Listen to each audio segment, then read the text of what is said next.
Om Yam Brahma Varnendra Rudra Marutaha Stunvanti Navoishtavoy Vedai Sangapada Krama Upanishadoi Gayanti Yam Samagaha Jnan Yastvastita Tadgatena Manasha Pashanti Yam Yogino Yashantam Navidyu Sura Suragana Devaya Tasmai Namaha. Om Shantihi Shantihi Shantihi. Our eternal salutations to that one who is the truth of life and existence, and whom the devotees call by various names. Our eternal salutations to that one whose glories are sung in the different religious scriptures of the world, but whose infinite and undying grandeur no mortal mind can comprehend. Our eternal salutations upon that one upon whom the devotees meditate in the shrine of their hearts, realizing an ineffable presence in their deepest contemplations. May he prompt our minds toward the path of truth and righteousness. May she reveal herself into our souls and dispel the gloom of death, fear, doubt, and darkness. Om peace, peace, peace.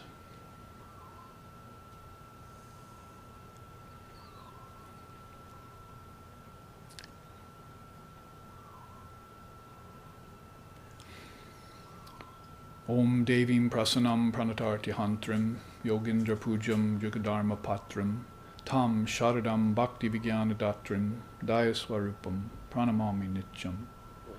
Om Shantihi Shantihi Shantihi.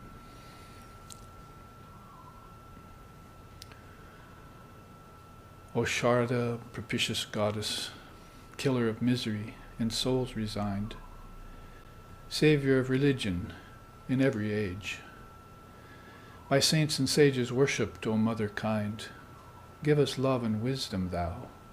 O grace incarnate, to thee we bow. Om Shanti Shanti Shanti.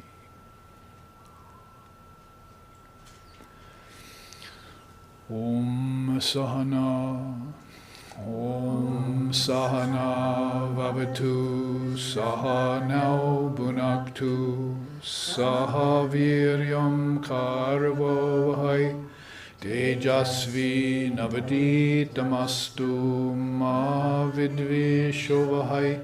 Om Shanti Shanti Shanti.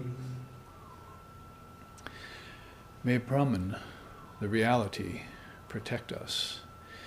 May Brahman sustain us. May Brahman illumine our thinking process.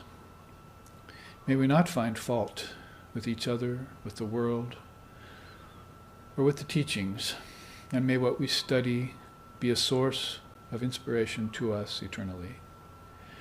Om peace, peace, peace. May peace be unto us, may peace be unto all. Om Hari Om.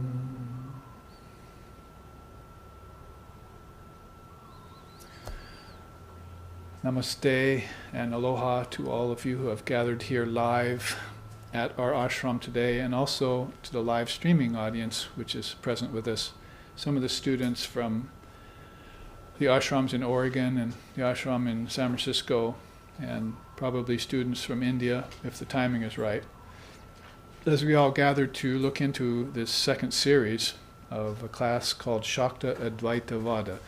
Don't get daunted by the Sanskrit words.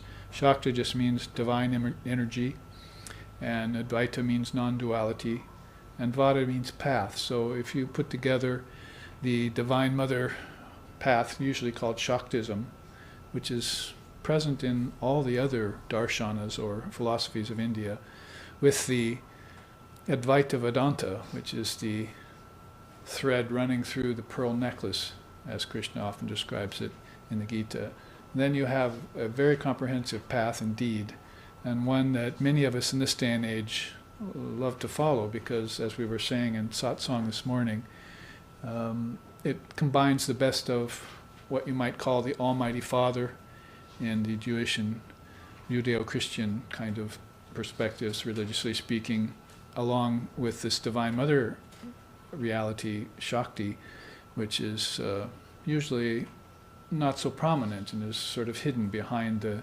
veils. We also must say that those veils belong to her, like the veil of nescience and the veil of name and form. Those are really her realms, so it really behooves us to propitiate her, as I just chanted, Devim prasanam pranatarti hantrim, O Mother in, or Lajapatavritti nicham sharagyanadaike, O Mother in modest veil is the translation. So she's always veiled and behind the scenes.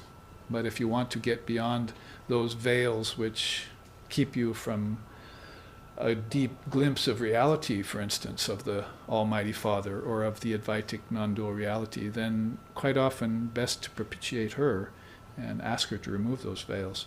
Sri Ramakrishna was one of those who was extremely successful in worship of Divine Mother of the Universe, called Mother Kali.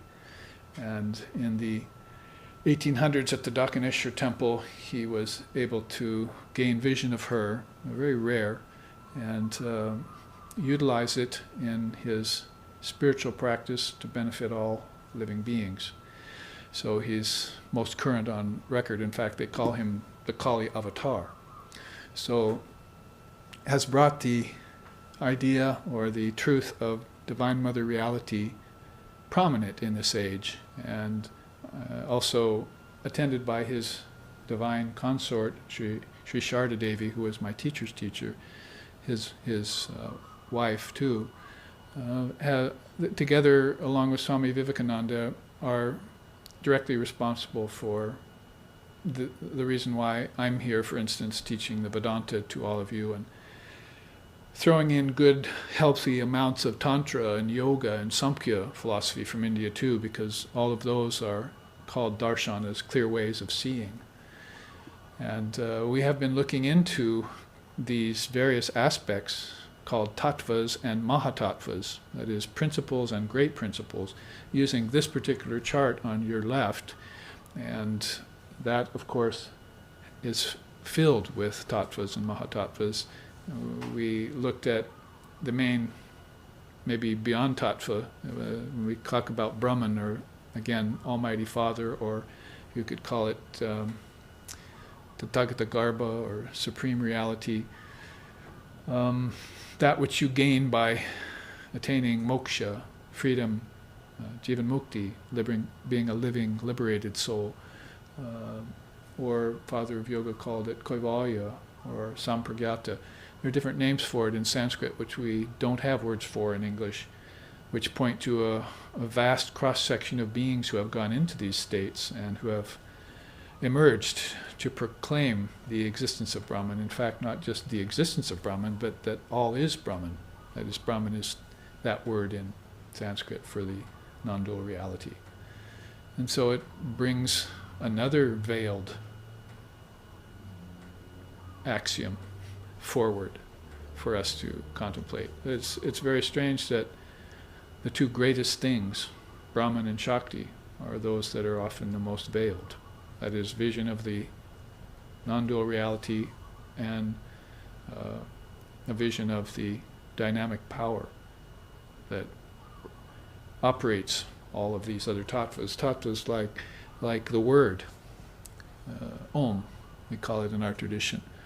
Moksha and kaivalya, as we just mentioned, reaching a living, liberated state, free of the trammels of things like nama, rupa, desha, kala, nimitta, which we will look at a little bit today. This platform she's sitting on, that's the definition that Swami Vivekananda gave us in the late 1800s when he came here for Maya, that flummoxing word.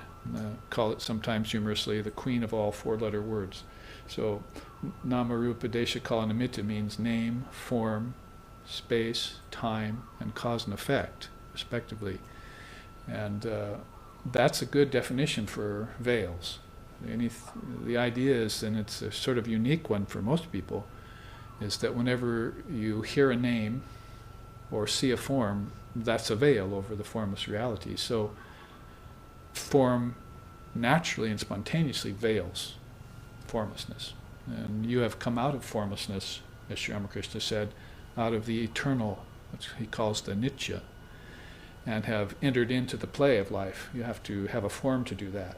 So you left your formless nature and you took on a form. Now let's see if you can associate with it but not identify with it, is what the Indian seers are looking for. What the yogis like you to do is to just play in the form but not get identified with it and attached to it, and therefore start to suffer bondage. Start to fall into samsara, the Buddhists call it, or into maya, this four-letter word we're just talking about. So a lot of it is remaining conscious of what maya is. And it's not just delusion, and it's not just illusion. It's not like, say, a mirage in the desert, where you think there's water and there's not. And it's actually a definition and a metaphor they used to use for Maya before Vivekananda came along and said, no, really, Maya is a statement of fact. It's not just an illusion. He has a lecture called Maya, Statement of Fact, in his great works that you might want to read. So and they ask him, what do you mean by that? It means name, form, space, time, and causality are real as long as you associate with them. There's another vada for you. You see, drishti, shristi vada. They call it. Drishti means seer, and shristi means like projection. Sometimes they call it even creation. So the creation is real as long as you see it. But when it's gone, can you really call it real anymore? That is, when you go into deep sleep tonight, where are you when you're not dreaming and you're not awake? You went formless. And so now it's time for you to analyze formlessness. And the conundrum comes up in meditation when you sit. You say, I'm trying to get beyond my mind. I'm trying to get beyond thought. And if I can do that, then I get into a good meditation where I start to feel some bliss, you see, or I start to feel some balance, or maybe even the peace that passeth all understanding. I can even feel that. But the thing is that I can't really feel that until my thoughts run out. So they say, watch your thoughts until they dissipate. And then when they dissipate, it's empty. You see, everything's empty. And so the student comes out of that state, says, well, I did what you told me to, guru or teacher. I got rid of name, form, time, space, and causality in meditation, and I just saw nothing there after that. And is that all there is? And then the teacher responds, says, now that you've achieved that, pratyahara, sometimes they call it, meditate on that emptiness. And meditate on it for a long time. What you've actually done is taken the external world and the internal world. That is, world number one is outside, waking, and world number two is inside, dreaming or conceiving, right? You can live in your mind. People do. And pretty much eschew the outer world. Monks are rather like that in their early stages. Scientists are like that sometimes. Hermits are like that, you see, people who renounce the outer world and live in their mind.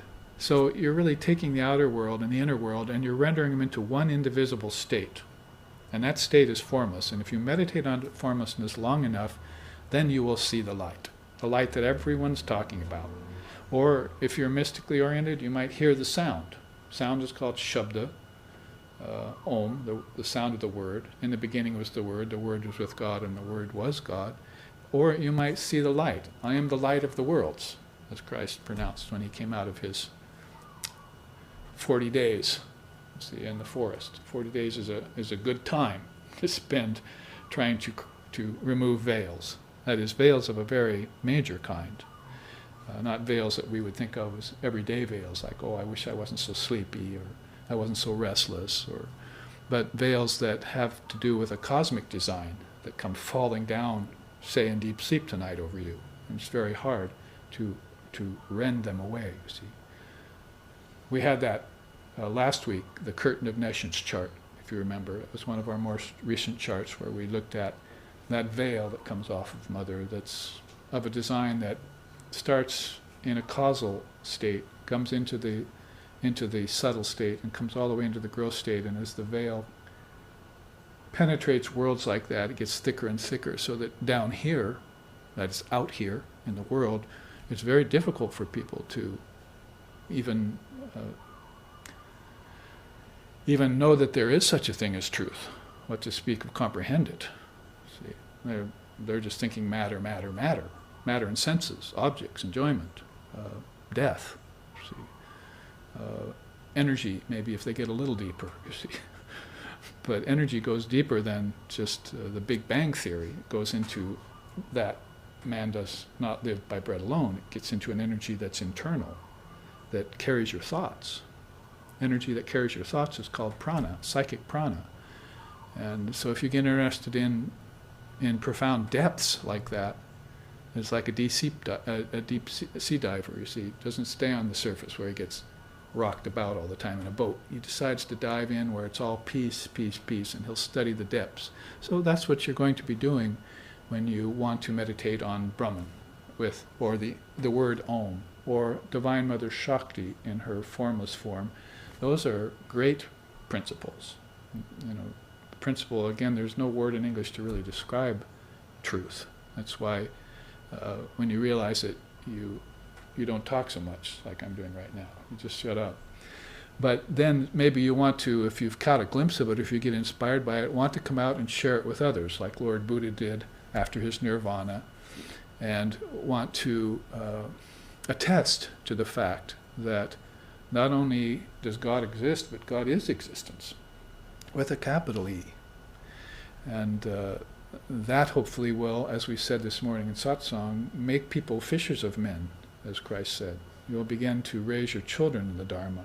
You'll begin to get interested in speaking of the Dharma to others and perk their interest, because they're also potential Dharmis, you see. They have all that knowledge back inside of them.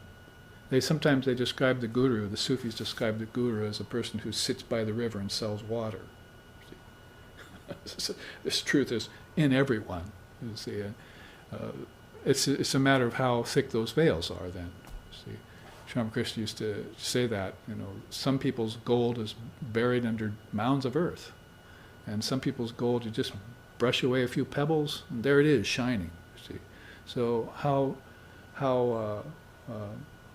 much have you brought forward that Atmic potential, we would say. Vivekananda used to say, the Atman is the same in everyone and in everything. But there's two things you have to remember about a blanket statement like that, is that, number one, it may be the same in quality and quantity, but the vehicle that it resides in is more refined in the case of a human being than, say, an animal, plant, insect.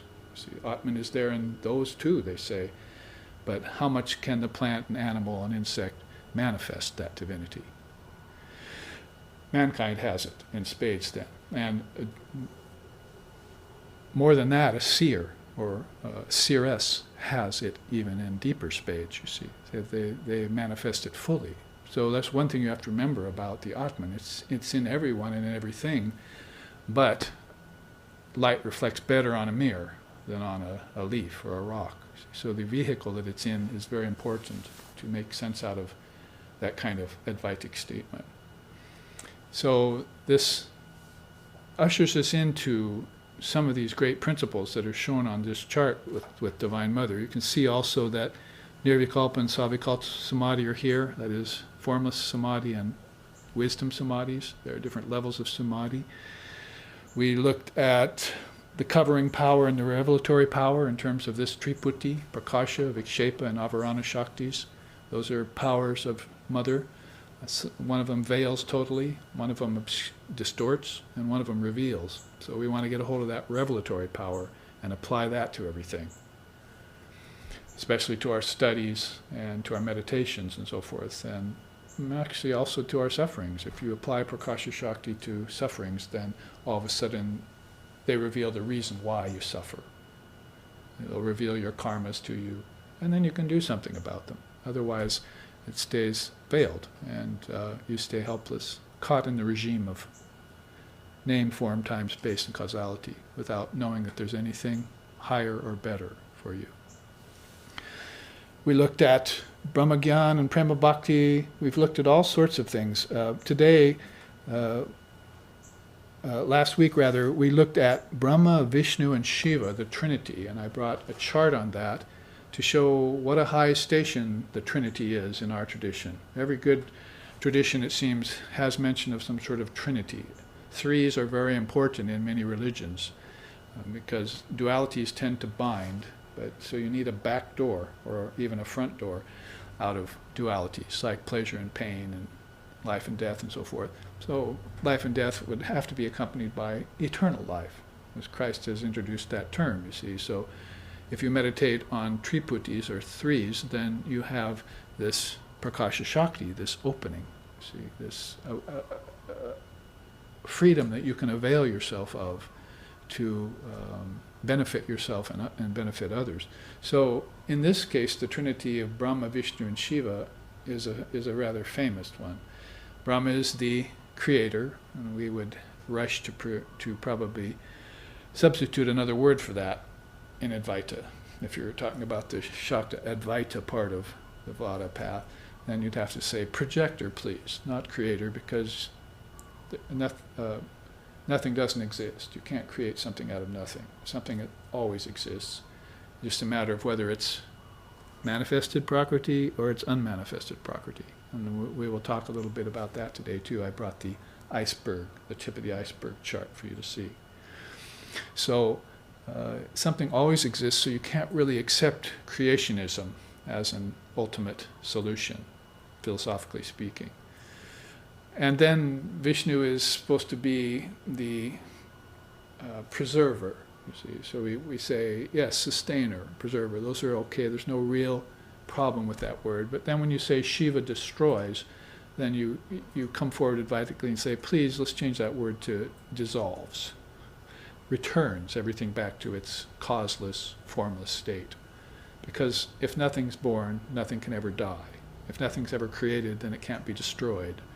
So you're just going back and forth between one of these very high and deep cosmic dualities called manifested and unmanifested, or if you prefer, form and formlessness.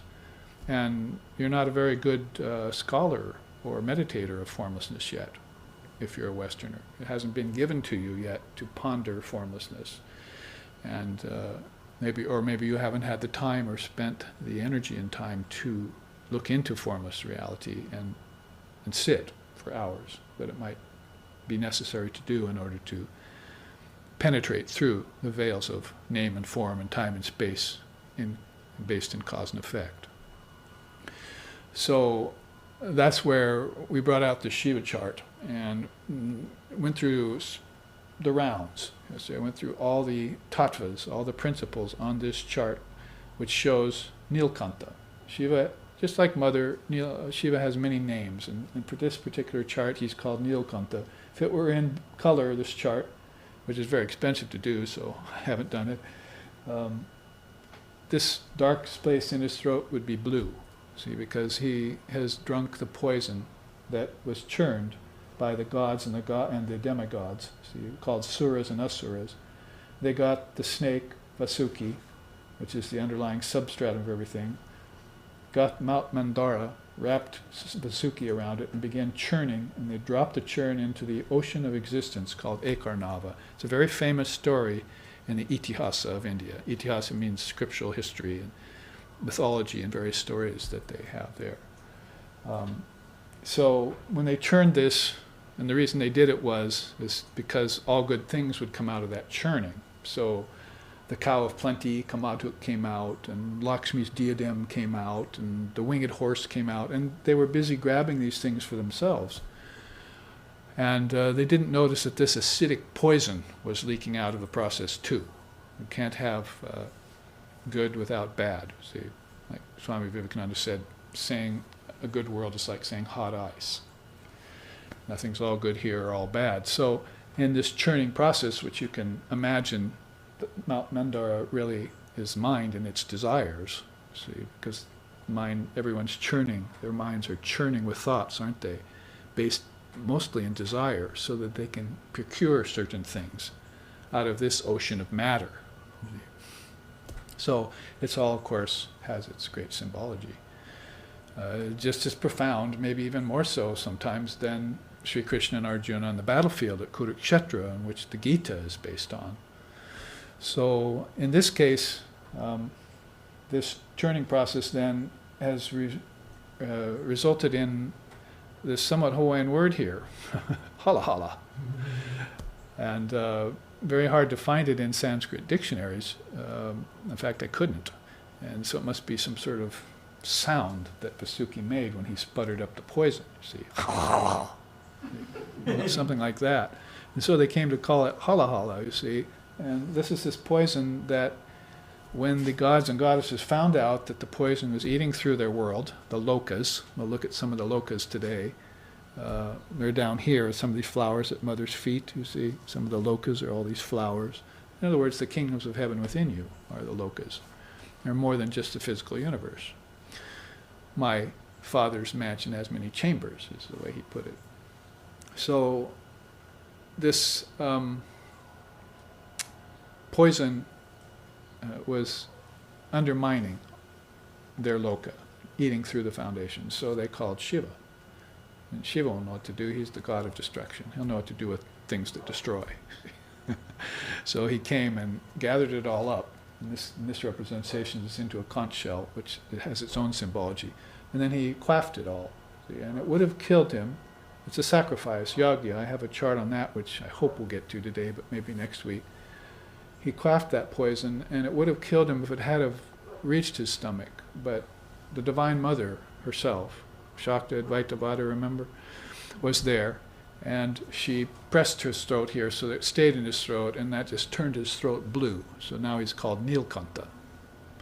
And so there, in India, if you go around, you'll see this image quite a lot, not only in Shaivite homes, those who worship Shiva, but everywhere, because this idea of the transmutation of poison into nectar got a hold of the human mind, especially those who are interested in yoga, because yoga wants you to face off with the poisons of the world, not to hide from them, not to run away from them, but those negativities are open doors into higher reality.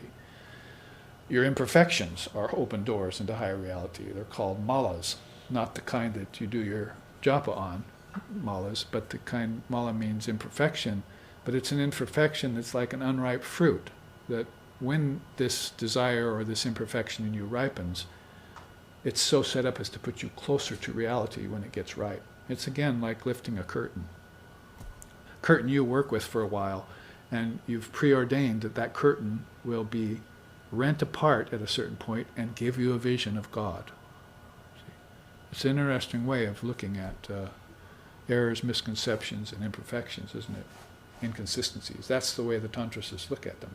So, tracing it back to yoga and then to this chart, Shaivism, a lot of people interested in making spiritual progress were very, very much inspired by this idea of Shiva transmuting poison into nectar. There's songs written about it I could sing you. But whatever the case may be, we looked at this chart last week and went through the whole rounds of everything. And I told you I'd bring a few things before we finish it out, and that's what I'd like to do. I'd like to concentrate maybe here on the non-dual sun of wisdom and the third eye and the sky of awareness, because these are Almighty Father types of principles. And also it'll bring in this full-blown awareness called Kundalini Shakti, which is here. Kundalini Shakti and the chakras. See, this strand of sugarcane has all these, as we well know in Hawaii, has all of these portions in it. So these are just like the spine and its centers, you see. Only, of course, this would be the subtle spine. The physical spine is just an external representation of that. But the subtle spine holds these lokas, holds these worlds, and many, many millions of subtle nerves are connected to them. And beings, souls, when they leave the body, whether it be at the time of death or when they dream or when they go into deep sleep, travel along these subtle nadis to these different centers. Your dream states will actually become a lot more lucid and a lot more real when you become aware of your mind using the psychic prana to travel to the kingdoms of heaven within you consciously, and also go formless consciously in deep sleep, called Sushupti. So Swapna dreaming and Sushupti, deep sleep, are two other states of your consciousness that they want you to explore. And of course Shiva is a past master at that kind of exploration. He presides over the three worlds, gross, subtle, and causal. See, those are the three worlds, basically the outer, the inner, and the transcendent, or waking, dreaming, and deep sleep. It all has a correlation. There are even songs sung about it that we like to sing sometimes.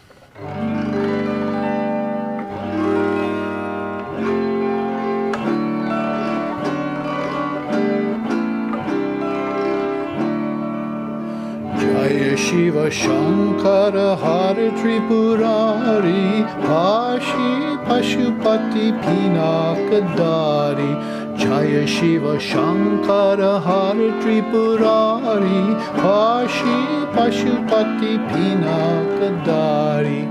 This is by Girish Ghosh.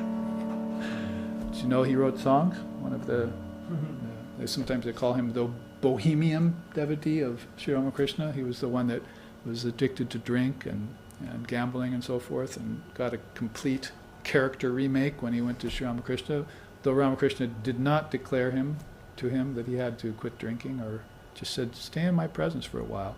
And Girish became this glowing devotee over time, gave up all his shenanigans by himself. And so, he would know, wouldn't he, about transmuting poison, to getting out of bad habits, turning himself his mind into a higher frame of reference in mind, consciousness. So he wrote this song. He says basically, salutations to Shiva, the triumphant one who embodies the highest good, who is the source of contentment and the invincible destroyer of all afflictions, who is the father of all living being and whose trident protects the three worlds. So this is the idea. You see on the shaft of the trident, unmanifested prakriti. Everything that's held in potential that hasn't come into form yet, which will come into form once the three worlds are in operation. That's her business. She will, with the Trinity, Brahma, Vishnu, and Shiva, will put these things into order. So you don't have to look at this as anthropomorphical beings. If deities put you off, or God with form is a problem for you, no problem there, really. You just have to look at them as energies, certain kinds of energies. And you can align them with something as simple as waking, dreaming, and deep sleep. You can say they're all my own conception, and it won't be an insult to them. All the gods and goddesses exist in me, just like trees and plants and flowers and oceans and universes and suns that take 11 centuries to fly around in a jet going 500 miles an hour are all inside of me. See? All came out of a concept. And that's called sankalpa. See, the mind's power to formulate worlds of name and form and time and space. They're all formulations, they're all projections. They're not actual creations or locations in space and time that are fixed, you see, in their position. They are really the kingdoms of heaven within you. And if you go inside and, as we used to say in the early days, spock them out, see, then you will find that my Father's mansion has many chambers, as Christ said after he meditated in the wilderness for 40 days.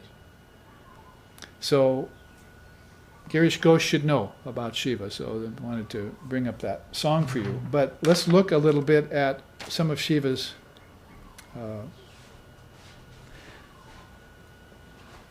let's call them aspects here. This is Jnana Chakshu. We didn't take it last week because I didn't have the chart with me, but here's really the research that I did in a nutshell on Jnana Chakshu. When Christ said, if thine eye be single, thou shalt know the truth, then he was talking about that third eye. We call it in Kundalini Yoga system the Agya Chakra, yes? And so it's below the Sahasrara and above the Vishuddha, you see.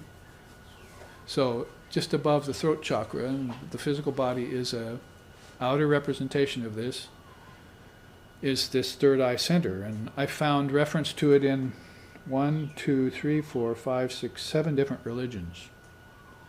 I was very captivated by the fact that it, not just that it was on some Hindu poster somewhere in the 60s and everyone saw a goddess or a god there with a third eye, and thought how odd, or how strange, or how esoteric, or how attracting, or how enchanting, or how interesting. But actually, what is the deeper significance of it, and why do so many beings of so many different religions all acclaim it, you see, acknowledge it? So we'll get to that in a minute, but basically this quote here by Shankara again is very beautiful. He says, "The world is nothing but Brahman, because Brahman is the only reality. See this always with your spiritual eye, and with an unruffled mind, and in all circumstances. For what is there to be seen here by the eye, other than the mere objects of the senses? In like manner, to that one who knows Brahman, what is there to be seen at all, wherever the intellect may play, except divine reality?" So, juxtaposition there. Here on earth there's really nothing to see but the objects of the senses. In the same way, to a knower of Brahman, there's nothing to see but Brahman everywhere. Ramakrishna used to say, if you put on colored glasses, you see everything yellow. See? Yellow glasses, sunglasses. You take them off. So that's why putting on the eyeglass of Brahman, so you see everything colored Brahman. All of this then turns into divine reality for you. And there's no schism anymore between relative and absolute, or samsara and nirvana, see? Or samadhi and maya, see? Or creature and creator, or God and mankind, spirit and nature. There's no more distinction. The line of demarcation's taken away. It's like Sri Ramakrishna say, draw a line on water with your finger, it lasts all but a couple seconds. You see? But put a stick over it, looks like two bodies of water. See? So the ego, thick, unripe, is that stick. It takes everything and makes it two. You noticed? 2 eyes, 2 ears, dual mind. In fact, dual mind turning into disparate mind, turning into distracted mind, turning into distorted mind, turning into fragmented mind. The two then becomes many without any foundation. It doesn't sound like a third eye to me, and it doesn't sound like if thine eye be singled out, shall know the truth.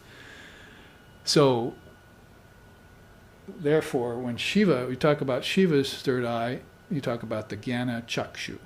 Jnana means wisdom, Chakshu means eye or to see. The eye of wisdom. Now, you can see what it sees. It sees and utilizes the gross senses. That is, smelling, tasting, seeing, feeling, and hearing are your gross senses. Remember to connect them with earth, air, fire, water, and ether. Smelling goes with earth, tasting goes with water, seeing goes with fire, feeling goes with air, and hearing goes with ether.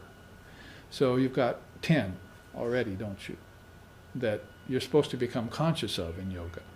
This is like early yogic teaching. It's called alambanic meditation.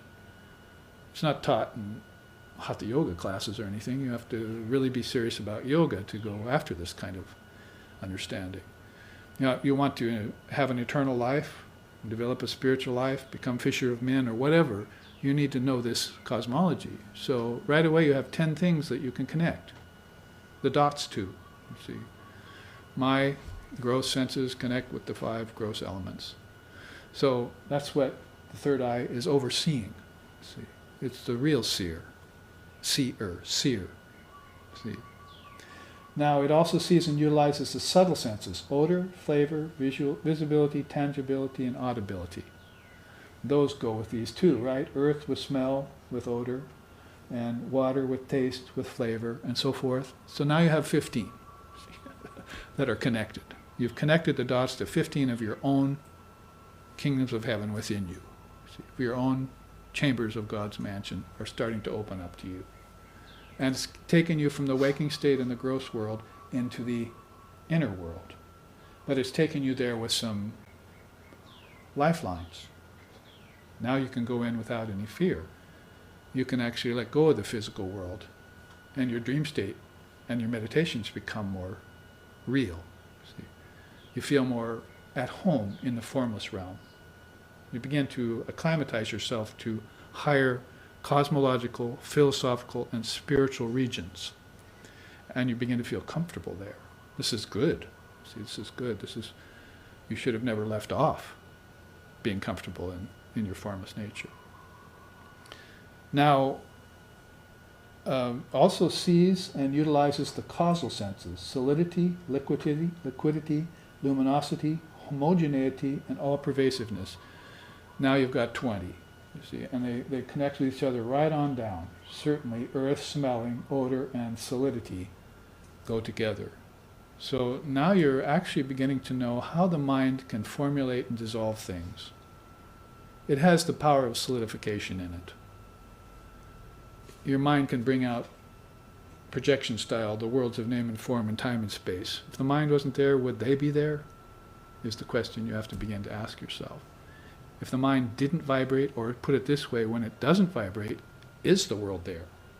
Because in deep sleep, you have no world, you have no ego, you have no children, you have no money, no desires, no needs. You just feel subtle bliss, and when you wake up you say, that was a great deep sleep.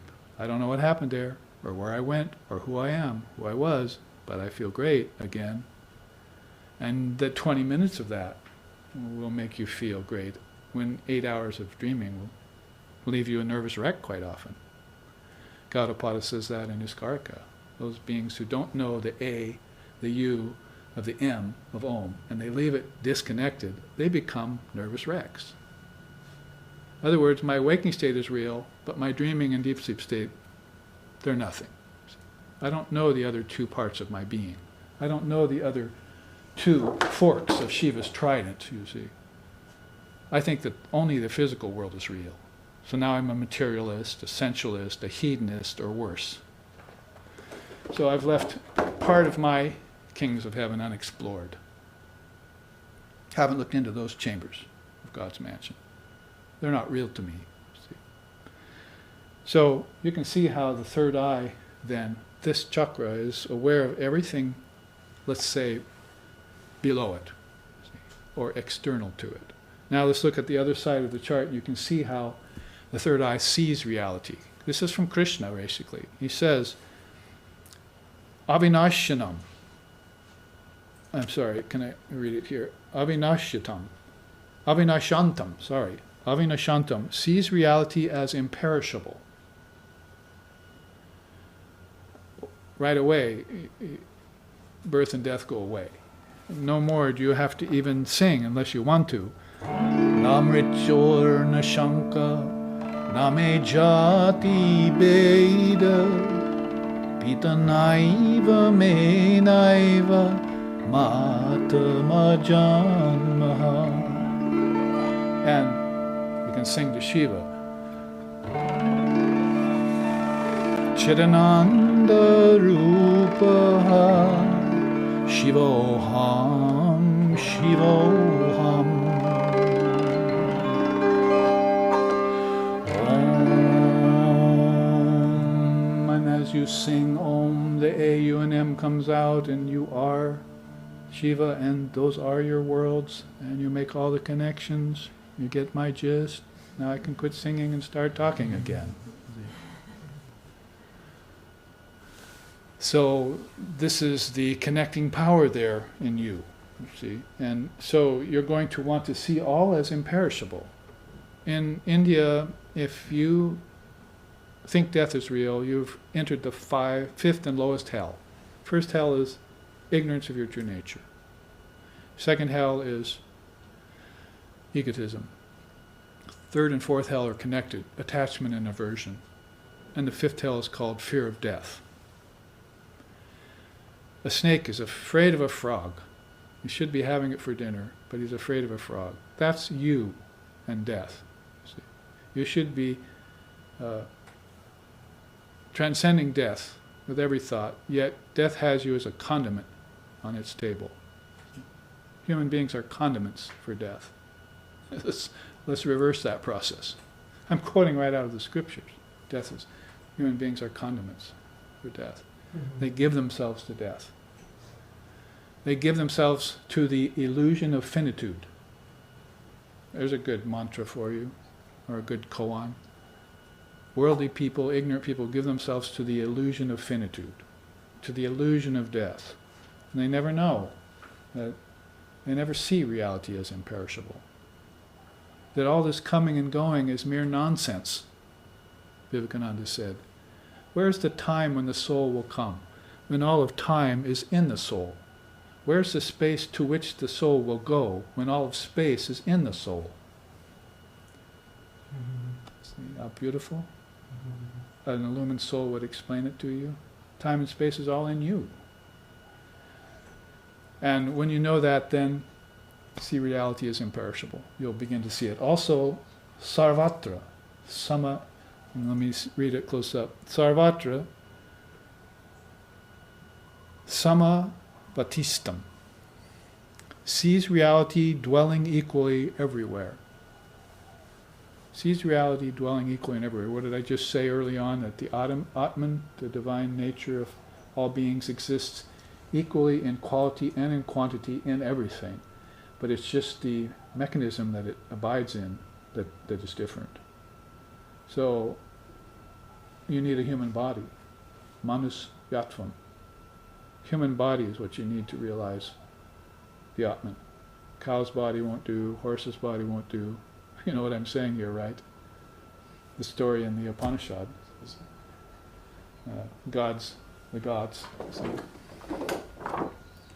suras. And some of them went to the Lord and said, "Give us a body to enjoy things on earth." So he gave him a horse's body, and they got into it. That won't work. I just stand around eating the green all day. You see. Like my mother-in-law says, "Oh, it just eats the green. Eat the green, brother." You see, the dog just eat the green. So he said, "Okay," and he gave him a cow's body. And now he's just being milked all day. You see, didn't like that. So finally gave him a human body, and he said, "This is well done." God stood up and said, "This is well done. The human body is perfect. Now we can enjoy to the fullest extent everything here in the realm of name and form." So that's where I was going with that, in that direction. You see, this Manushatvam, you need a human birth. Then you need a good teacher. And then you need the desire to be free. And Holy Mother, Sri Ramakrishna's divine consort, and my teacher said, let's add a fourth into that in this age. You need a mind that's on your side. Mm-hmm. Because you can have a human teacher, a good teacher, a human birth, and a desire to be free, but you can fail in the end. She's seen it happen, she says, lots of time with aspirants. So what you need is a mind that's on your side and will take you to the goal. So those are really the four boons that you get. Human birth, good teacher, a mind that will take you to the goal, and of course, the desire to be free. Mumukshutvam. Rare, the desire to be free. It's not political freedom we're talking about here. That'll never happen. You might have noticed. And it's not the freedom of a vacation or the freedom to goof off, be lazy. That's just tamas. See. But the freedom that arises in the breast that is aspiring for truth, wants to be free of name and form and time and space based on karma. And then be free to come back and help others. Say, call it a bodhisattva, call it a jivan mukta. In the different traditions, they have words for them. Sees reality dwelling equally everywhere. Sarvatra samavatistam. Now there's prakriti karma kriyamanani. That sees that nature performs all action while the soul remains actionless. These little tiny sentences, stuffed with a few words, are your Vedantic koans. Each one will transmit to you a little bit different aspect of the same reality. You can come at it from different windows into a house. You can look in. This one is very profound in that way. It's actually a teaching from Sri Krishna, as I said. Know, Arjuna, that nature performs all action, that the soul is actionless. And if you can know that, then you'll develop your witness consciousness and you'll quit thinking that you're the doer. And you'll know that nature is producing all of this. And you'll stand off and become yourself again. I can now detach from nature. I can detach from the five elements. I can detach from the subtle elements. I can detach from the tanmatras. And I may detach and lift off of the gross physical station and become a purveyor of other worlds, an explorer of the inner kingdoms within me. And see Brahman everywhere too. Isn't that? You can see how these three triputis are very powerful when you put them together. So Shiva sees reality everywhere, sees reality dwelling equally in everything, and knows that nature performs all action, that the soul remains stable, static, immovable, indivisible. It's all pervasive, so it doesn't have to move. The minute you think I'll go visit my soul now, see, the soul was already there before you even had the thought. It was there before you were born. In the Mundaka Upanishad it says, anterior to both life and mind is this Atman. Anterior means before life and mind. So before the mind started to think and the world started to pour out of it, was this Atman. All pervasive, eternal. Didn't we say that? See? And the third eye knows this. See? The shadow may know, but the third eye knows better. Now, let's look at this last quote for the top half of the chart. The eyes are in the center of the forehead, but their gaze is always fixed on the three lower centers where eating, drinking, and sex life are enjoyed. Sounds like Sri Ramakrishna Paramahamsa got into the mix and told us about these three lower centers. Because he said, when I came to earth and took on a human body, I only came down this far, to the heart. That's the drawing room of God where I can meet with the devotees and speak Dharma and talk truth. But I couldn't go any lower, eating, drinking, and sex life. See? That's where everyone is centered, and they're trying to move up. If they're trying to move at all, they're trying to move inward to this heart center, because once the heart center is open, then devotion, compassion, love, service, sacrifice, yagya, all of those things exist there. In fact, I can remember a quote by Sri Ramakrishna. He said, when this center opens in meditation, then the man says, oh, what is this? What is this? That's all he said about it. Oh, what is this? What is this? He sees a great light. He hears the sound. The yogis often talk about hearing the sound in the navel, but its center is there in the heart. You begin to hear it as you transcend heaven and earth. That is, when you get beyond the level of the asuras, let's say, and the demigods and so forth, and you get on toward the level, inner level of the devas, the shining ones they're called, inside of you, then you hear this Om pervading everything. I heard it when I was in the crib, my first time. And then in my teen years I heard it. And I started meditating on it. And I knew that that was eventually the Om, you see. In the beginning was the word. But it was with God first, and then it was God. And I came to understand the triputi of that. In the beginning means origins. In the beginning was the word. God has no origin, so it needs a station to start things running. And guess who is there? See, Divine Mother of the Universe, that's where you'll meet her. She's the holder of the pool of Om, the potential of everything. There it is, unmanifested Prakriti. I still have to pull out the tip of the iceberg chart and show you that. So, beautiful quote by Sri Ramakrishna Paramahamsa. The eye is really here in the forehead.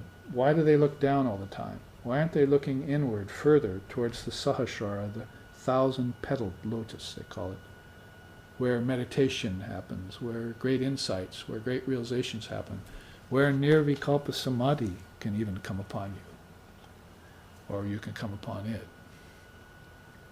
Now, here's the references to the eye of wisdom that I found. In Christianity, I already mentioned, if thy eye be single, thou shalt know the truth. In Hinduism, Krishna says, they who perceive with the eye of wisdom, they truly see. Devoting themselves to wisdom, they are neither born at the time of creation, nor are they disturbed at the time of dissolution. But the deluded do not see me as I depart, stay, and enjoy. Only they truly see who possess the inner eye of wisdom. So, that's all beautiful, those three sentences, but my favorite part is they're not disturbed, they're not born at the time of creation, nor are they disturbed at the time of death. That's very profound. Isn't it here? You see everything is imperishable, and you also see that all action takes place in nature, not in you. Well, death and birth are actions taking place. So those aren't taking place in you. Put it together, you see, and witness your own death, and witness your own birth. Then you'll become like, say, Dalai Lama, who's supposed to have 13 or 14 conscious births, and can look back, can look back and see everything in Shiva's trident, gross, subtle, and causal, or the kingdoms of heaven within you. So remember his past births, his past parents, has connected all the dots, all the way back inside, you see. And there's a person who is used to that sound, hala hala.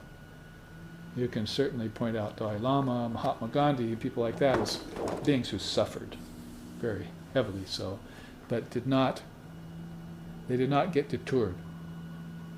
Back to the point here, they are not disturbed at the time of birth, nor are they're not born at the time of creation, nor are they disturbed at the time of death, isn't it? So those are the great examples. I have a story sometimes I tell about teaching in prison. I take these charts and teach Vedanta in the prisons. One ladies' prison, you see, one of my students came up and said, I have this cellmate who does horrible things to me 24 hours, and I can't get away from her. What do I do? And she described some of the things that were done to her by this person. I won't gross you out with them. So I said, well, then what you have to do is meditate on Mahatma Gandhi and all the suffering he went through, and meditate on Dalai Lama when Tibet was pillaged and destroyed and annexed by the Red Chinese. Meditate on beings who had so much more to suffer than you did. And so I came back 2 months later, and she said, well, what happened with your situation? She said, well, they moved her to another cell. So some solution will come from somewhere. You just have to change your mind and be open to it. And remember, having that cellmate was a great teaching for her. That's the poison. See, hala hala, right? And it was her dose of hala hala she had to forbear. So she can look back at herself. How did I react when I had to swallow that poison? And next time I can do better when I'm challenged. So that's always the nature of the suffering of relativity. It broadens us. And we look back later and say, oh, I could have done better. I could have served more. I missed my opportunity, and so forth. Those are mantras we don't want to have anything to do with. What we want to do is broaden and expand to where things that were a bee sting become a mosquito bite, and then finally a fly buzzing around, and finally they're gone completely. They don't bother you. You're imperturbable. Another teaching in the Gita close to this one is that one who does not afflict the world and whom the world cannot afflict, that one is the true yogi. So he does not commit any violence against anything in the world, nor can the world in all its violence afflict him. That's a yogi. So you don't attain yogihood by not developing forbearance. Forbearance in the midst of troubles. So in pleasure and pain, in fame and in slander, there are all sorts of slokas in the Gita that direct you along that path. So a little bit of extra about the Hindu third eye here. In Kundalini Yoga, they say, as Kundalini traverses the sixth center or lotus, called the Agya Chakra, currents of refined prana rise high.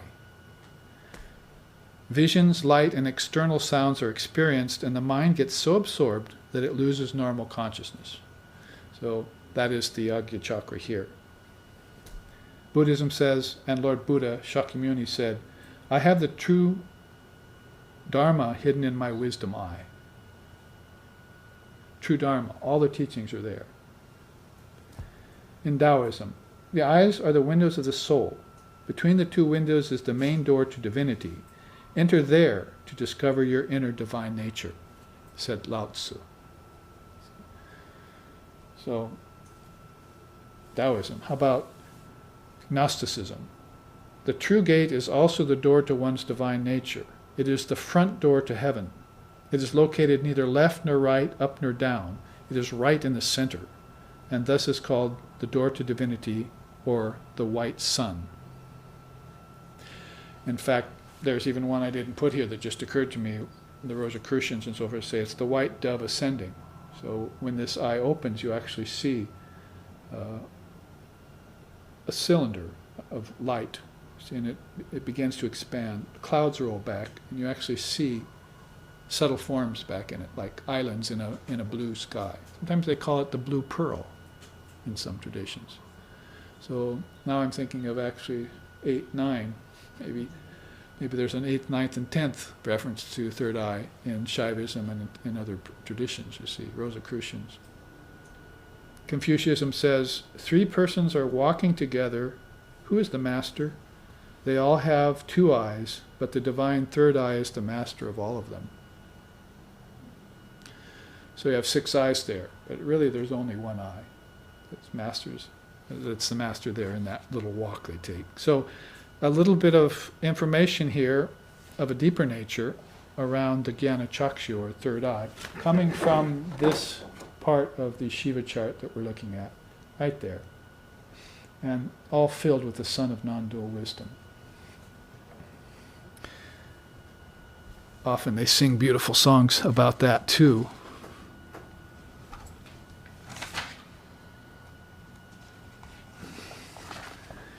And just because it's so high and cerebral doesn't mean that there can't be devotion to it.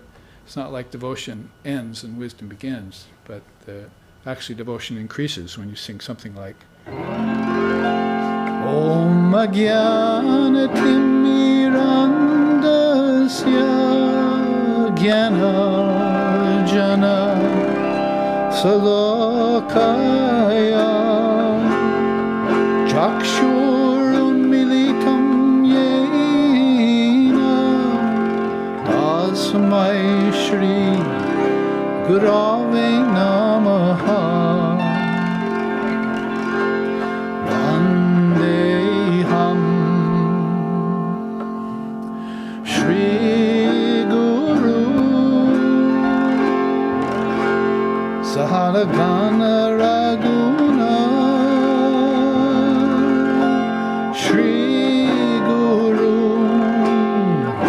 Vaishnavamscha.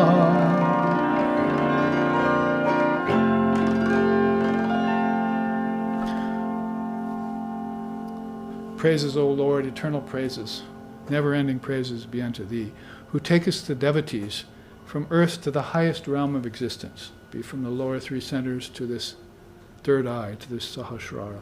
You have opened my inner eye of wisdom, and given me insight and cleared my perceptions of doubts and imperfections. Therefore to Thee, O Beloved, I offer all that I am. That's the tone and tenor of the singer and composer of this wisdom song, this devotional wisdom song. So you can even put this non-duality in terms of very deep devotion.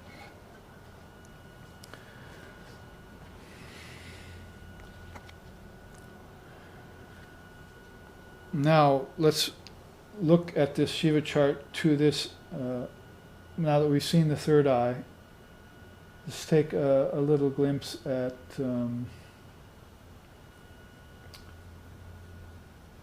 and that also actually works in a little bit of the Kundalini Shakti aspect of both this chart and this chart. That is, the third eye is the 6th chakra, so it has to do specifically with Kundalini Shakti. Now, as far as mind and its desires, it might be good to take up the topic of desire in the remaining time in the first half. I gave it a lot of thought, actually, and came up after studying some different scriptures and so forth with basically what I thought was a compilation of about 9 different ways of dealing with desire, because it's a very knotty problem in religion. Almost all religions put the blame on desire for things, Like money's no problem. Desire for money, that's another thing altogether. Desire and attachment breed, and then, of course, a person is robbed of their freedom by money and by wealth and fame and so forth. Name, fame, and gain games, Ramakrishna used to call it. They're trying to get things, see, and covet them when these things are empty and you can't take them with you after death. So some people, the seers, sit back and say, why are you seeking those things like that? Why don't you just move amongst the objects of the senses, enjoy them here and there, and so forth, and never attach to them. Just be free in the realm of the senses. So if you're going to deal with base desire, then you're going to have to look at these three. Enjoying desire, satisfying desire, and satiating desire. Those three won't work. Those are pouring gas on fire to put it out. One cannot truly enjoy what does not exist and what gets taken away from others in the process. So that's the problem with enjoying desires, that you can enjoy, but it never satiates you. You never get fulfilled. And then it also takes away from others. That's why sometimes you say, why are you fasting? Oh, I'm fasting to prove that I can live without food for so many days. You ask someone else of a higher caliber of understanding, why are you fasting? Because I don't want to take food away from others. I want them to have the food. So there's fasting not being the most coveted of all austerities amongst the seers. Nonetheless, there are different reasons for doing it that are base and more refined, as the case may be. So that's one motive of these nine that will not work as far as desire, will not cool the desire or satiate it. Satisfying desire, Lord Vashishtha says, satisfaction of desires cannot be had through the worlds of name and form unless one has taken refuge in the Dharma. So all of a sudden we get a clue at this level of trying to satisfy his desires, that if we were to take refuge in the Dharma and the teachings, that all of a sudden that spool of our mind, the mind of Mandara, you might say, that has these coils around it called desire and attachment, will start winding off the way they wound on. And the Dharma has that redeeming feature to it. You, as I was saying in satsang this morning and last week at class, if you just take the mind and put it in the teachings, as if your mind were a towel and the teachings were a lake, and just saturate the mind with the teachings, and all of a sudden your problems start going away and you become attracted to the Dharma, and the Dharma washes away all impurities. And with those impurities, of course, desire is one of the problems. One of the three unwholesome roots in Buddhism, for instance. Now, satiating desire, my teacher, Swami Sheshananda, said, satiation never comes. The infinite cannot be realized through the finite. It's a good mantra. It's a good Vedantic koan. The infinite cannot be realized through the finite. People think, I can get to God through the world. No, you get to God by renouncing the world. Who has ever gotten to God through the world? The experience of the world puts you through misery and suffering. You could say in that way, they maybe prepare me for getting to God. But the actual experience of God realization, that comes through grace. Everyone says that. It doesn't come through suffering. You're going to want to transcend suffering at some point. Bliss, the bliss that's unalloyed and uninterrupted, that's a whole different kind of happiness and joy. It's beyond happiness, it's beyond joy, it's beyond contentment, it's even beyond peace of mind, which is very high. It's this bliss that is unalloyed, that is no mixtures in it, and it's uninterrupted. It doesn't get interrupted by sattva, rajas, and tamas, the gunas of the mind. It doesn't get interrupted by lust, anger, greed, envy, jealousy, pride of caste, pride of lineage, shame, delusion. The six fetters, the six passions and the eight fetters, in other words. It's uninterrupted. So the infinite cannot be realized through the finite, so you turn away from the finite and you put your attention on the infinite. And all of a sudden, just like that, you see, you have satiated, you have found the problem the solution for the problem of trying to satiate desire. So those are inferior modes. The superior modes are very interesting. You can fulfill desire only through the Dharma, as was suggested by Lord Vashishta, one of the ancient seers and one of the 10 mind-born sons of Lord Brahma, the projector god. You see, we call him the creator, they're sometimes called. So only through Dharma can you fulfill desires. So you take refuge in the Dharma, like getting a mantra, finding a teacher, doing your spiritual practices, and all of a sudden your desires get fulfilled in the Dharma. Resisting desire through self-effort, avoiding repression. And that's a tough way. In fact, these next 1, 2 are very difficult, usually done only by very strong souls or by monks. One is called resisting desire, or another is called destroying desire at the root via austerity. Those are very difficult to do. Not many people go that path. But there are hundreds and thousands of monks in the world too, many of them are taking that path. But some of these monks are more devotionally oriented, some of them are meditation oriented, some of them are jnana yoga oriented, third eye type of beings. And so some of them can manage the tearing of desire out by the roots and the replacing of the emptiness that causes, the scar that causes, by the presence of God, or the presence of some redeeming thing, as we were just saying. So those two, resisting desire while avoiding repression and destroying desire, are very difficult, but they are effective if you can manage them. The other 3 are surrendering desire, and that everyone likes, and probably the one most beings like would be sublimating desire. That is, surrendering desire being the various acts of yagya, and that's where I won't go into it now, but I brought that chart on sacrifice or yagya that I can show you.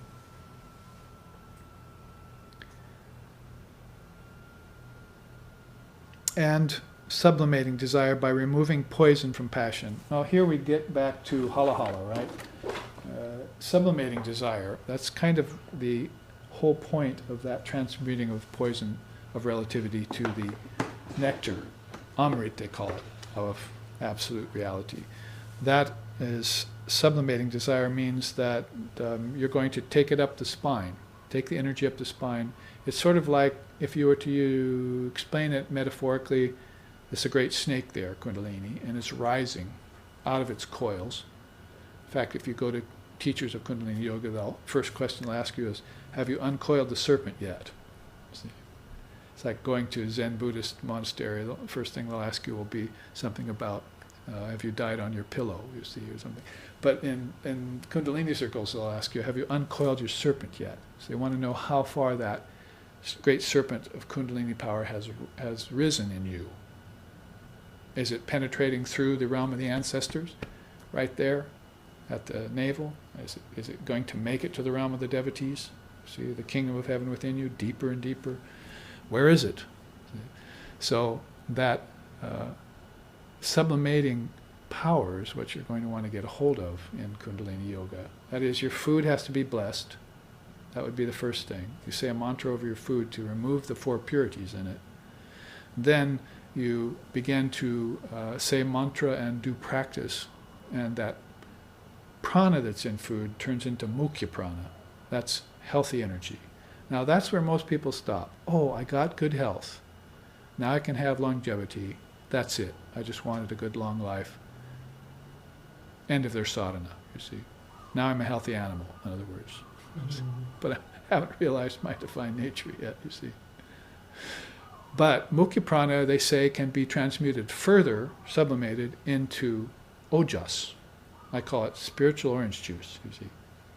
Ojas is a Sanskrit word, and it really means a power from food that has been sublimated through practice, that comes and develops in you as the power of wisdom, as the power of knowledge. It emanates off of you like an aura. That's where the idea of an aura comes from. And particularly if it's worked on in a deeper way, the sublimation process then culminates in what's called tejas. That's the light of wisdom. That's where you get these masters who, yes, it happens. They can actually touch you with their hand or look at you with their gaze. See, that's called chakshu diksha. This is called hasta diksha. It happened to Arjuna. Krishna put his hand on Arjuna, and Arjuna had this powerful vision inside and said, take that away. That's too much for me. You see, that's a chapter of the Bhagavad Gita. Vishvarupa Darshanam is called. So there's such a great power stored up in this sublimation process that through the touch, through the eye, through a word, through a meditation, through a thought, they can transfer power to you. And this is going to be power that's been freed of its poison. They say there's a poison at every one of those centers. This poison here is called disorientation. Amrit is there, that is higher vision, third eye vision, but the tendency to get disoriented and fall from that perch, get lost, is also there. So there's a nectar and a poison. It's two petals after all, you see. One is outward going, one's inward going. So souls are coming out of the third eye petal into embodied existence. Hopefully they know what they're doing. And then they're giving up the form and going back inward into the other petal, into the ocean of light, the ocean of sound, and immersing themselves and destroying their form. That is, giving up their form, dissolving their form in bliss, unalloyed, uninterrupted bliss, by the way. Ananda, they call it. It's a word for it. It's horripilation of the flesh type of ananda. It's hair standing on the end kind of. It's better than cheek on skin, brother. Eyes roll up in the head kind of ananda, you see. Kundalini rising. Forget Sagittarius rising and all that. Try Kundalini rising. Go beyond astrology and get to your Atmic reality that's inside of you. Well, then there's a little bit more about sublimating desire, because I think that's really apropos for the Westerners and for yogic aspirants of this day and age, contemporary times. But then there's also the transcending the desire using non-receptivity to it. That's called asamvedana. All right, we could just call it asam. Asamvedana means I have developed this ability just to sidestep my desires, thank you, when they're headed my direction. It'd be like a train coming at you, destined to hit you, but you put your ear to the tracks about a minute before it got there.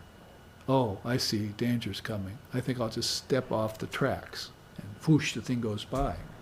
So if you have a great karma coming from your desires, or great desires coming that are going to turn into actions that turn into karma, you can sidestep them.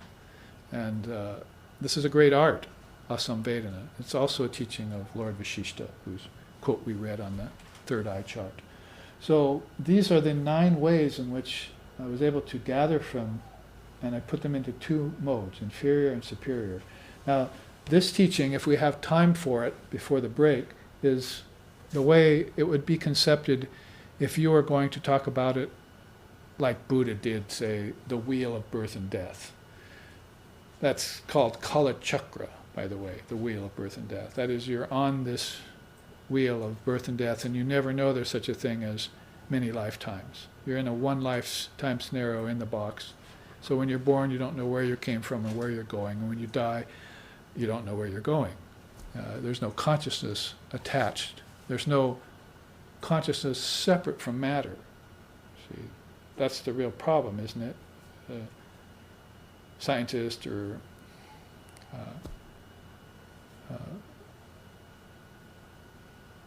any kind of biologist or scientist walks up to you and says, has a monkey there and says, this is our ancestor.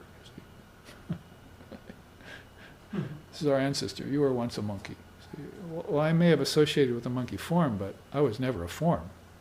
I was always the witness of the forms I took. I don't know about you, Mr. Scientist or Mr. Doctor, but consciousness is separate from matter, separate from form, separate from name, separate from cause and effect, transcendent of everything. Consciousness with a capital C is what the seers have realized. So you're not going to be able to convince me that in order to see my ancestors, I have to go to a zoo. It's not going to work on me. So, in other words, you're going to have to prove to yourself that you're not the form, and that all of your past lifetimes have been dreams, and all of your coming lifetimes are also dreams. If you're a good dreamer, more power to you. I said this morning at satsang that Swami Vivekananda was asked, should a man be reborn? Now that we found out that rebirth is a relative law here, and karma causes it, and desire causes karma. Now that we found this out, Swami, what should we do? Should we be reborn? He said, I certainly hope you will not be reborn. Not until you can do so in full consciousness. Inferring the fact that he was born in full consciousness. He was a Nityasiddha, eternally perfect soul. And number two, that we should learn that art of conscious rebirth. And in order to have a conscious rebirth, we need to die consciously. We need to have our first conscious death.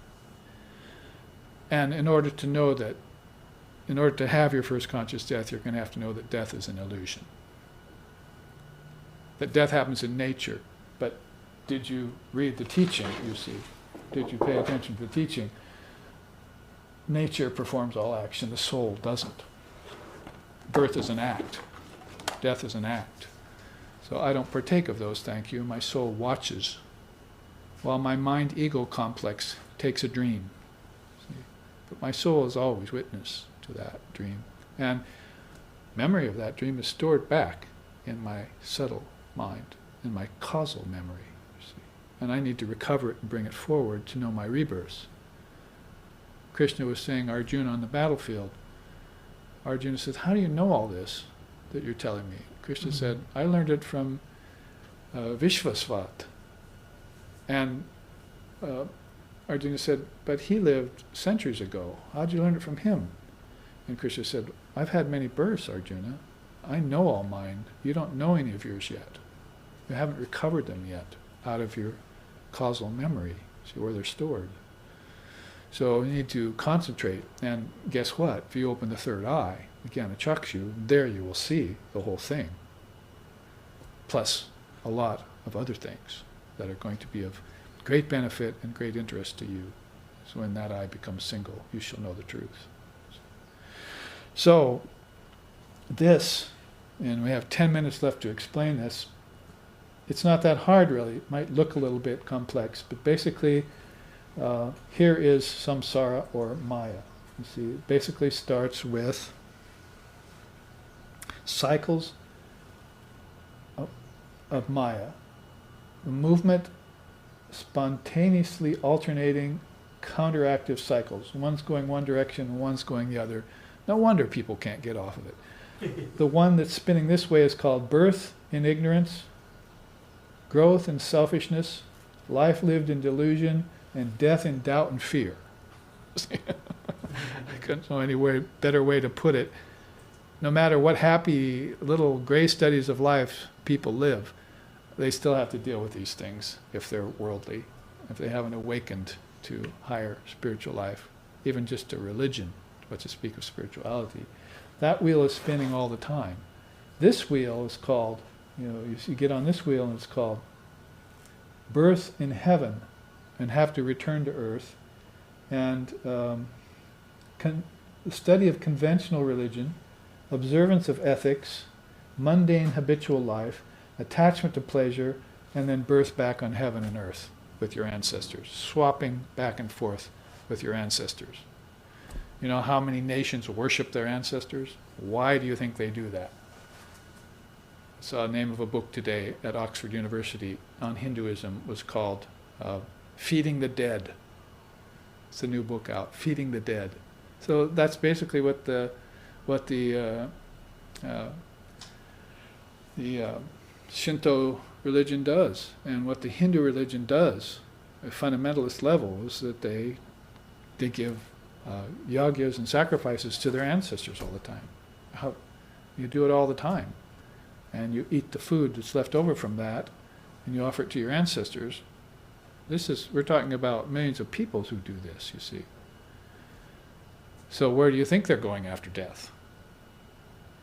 If not to their ancestors. So this is a great wheel. It's called samsara pragbara in the oldest times. Then it was called samsara in Buddhist times, and it's called maya in Vedic times. They know about these wheels. That's why I fashioned them as circles. So if you have millions and millions of souls going one way in selfishness, and dying in doubt and fear, then you have other souls practicing conventional religion and observance of ethics just for pleasure and power to lord over others. Then what do you think Maya consists of? You can give it a new definition on top of Swamiji's. Name, form, time, space, and causality are all going on in those two wheels. And that's all happening in nature. The acts are all happening in nature. Manifested and unmanifested nature, aren't they? As you leave form, you go to unmanifested state, you carry in your mind the effects of these desires that are unsatisfied, and it kicks you back. And your first mantra you hear is wah, wah, wah, as you hang upside down, as the midwife cuts your umbilical cord and you don't know what's happening. So, you should be saying, who am I, who am I? But your mantras become, why me, why me? If you're asking, who am I, you're getting to the core of the thing. You say, oh, I am the undying, birthless self. You see. Shankara sings it nicely. Aham nirvikalpo. I am nirvikalpa. I am beyond birth and death. Nirakara rupo. I am beyond cause, kara. Nira. I have destroyed cause. I am the very form of causelessness. Vibhutvacha sarvatra karmendriyanam. Beyond the senses. Chidananda rupaha shivoham shivoham.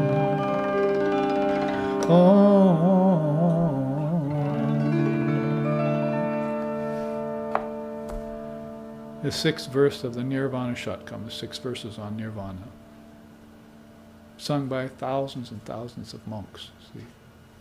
And by a few poor little souls like myself who learned them from monks.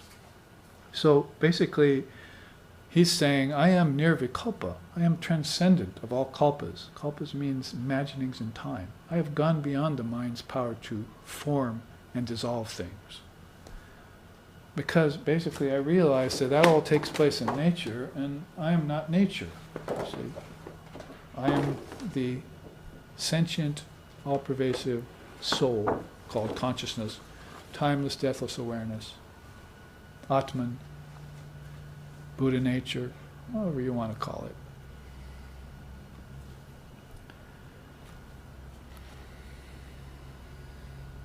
Here on this side you see Bur, Bhuva, Swaha.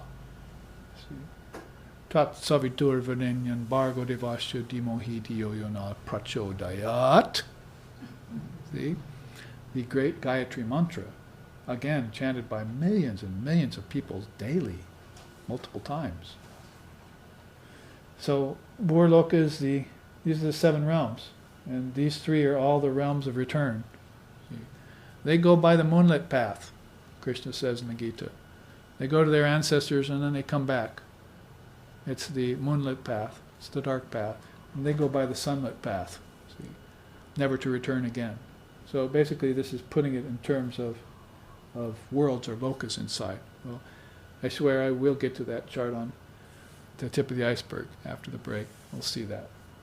So if you make it out of the tendency to transmigrate and trade places with your ancestors, this is why Buddha sat so many days under the bo tree, to kind of penetrate through that Kala chakra and get off the wheel of time. So one of his last teachings was, get out of the river and sit on the banks, and you'll see everything go by, and you'll see the same thing go by eventually if you watch long enough, and you'll know it's all cyclic. If you know it's all cyclic, you'll want to get off the merry-go-round. child gets sick if he stays on too long. See, loses his lunch. So basically, you're going to want to get off cycles when you find out that you're bound onto cycles. I want to be free. Freedom. So that line of demarcation there between the realms of heaven, earth, lower heaven and higher heaven, Bur, Bhuva, and Swarloka, gets penetrated, and you find these two wheels. And we will start there after our break, because there's not enough time. But this is a good place to start, because it will lead us into the teaching of manifested and unmanifested Prakriti. So please, here the live streaming audience can view these 2 or 3 charts we taught on the camera today as we take our break with a little refreshment and come back in 15 minutes. Thank you for your kind attentions.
Welcome back to our second half of our Shakta Advaita Vada class. In the second series, we've been on and on about this topic for some 7-8 classes now, and we'll have another one next week, and I think one more after that possibly.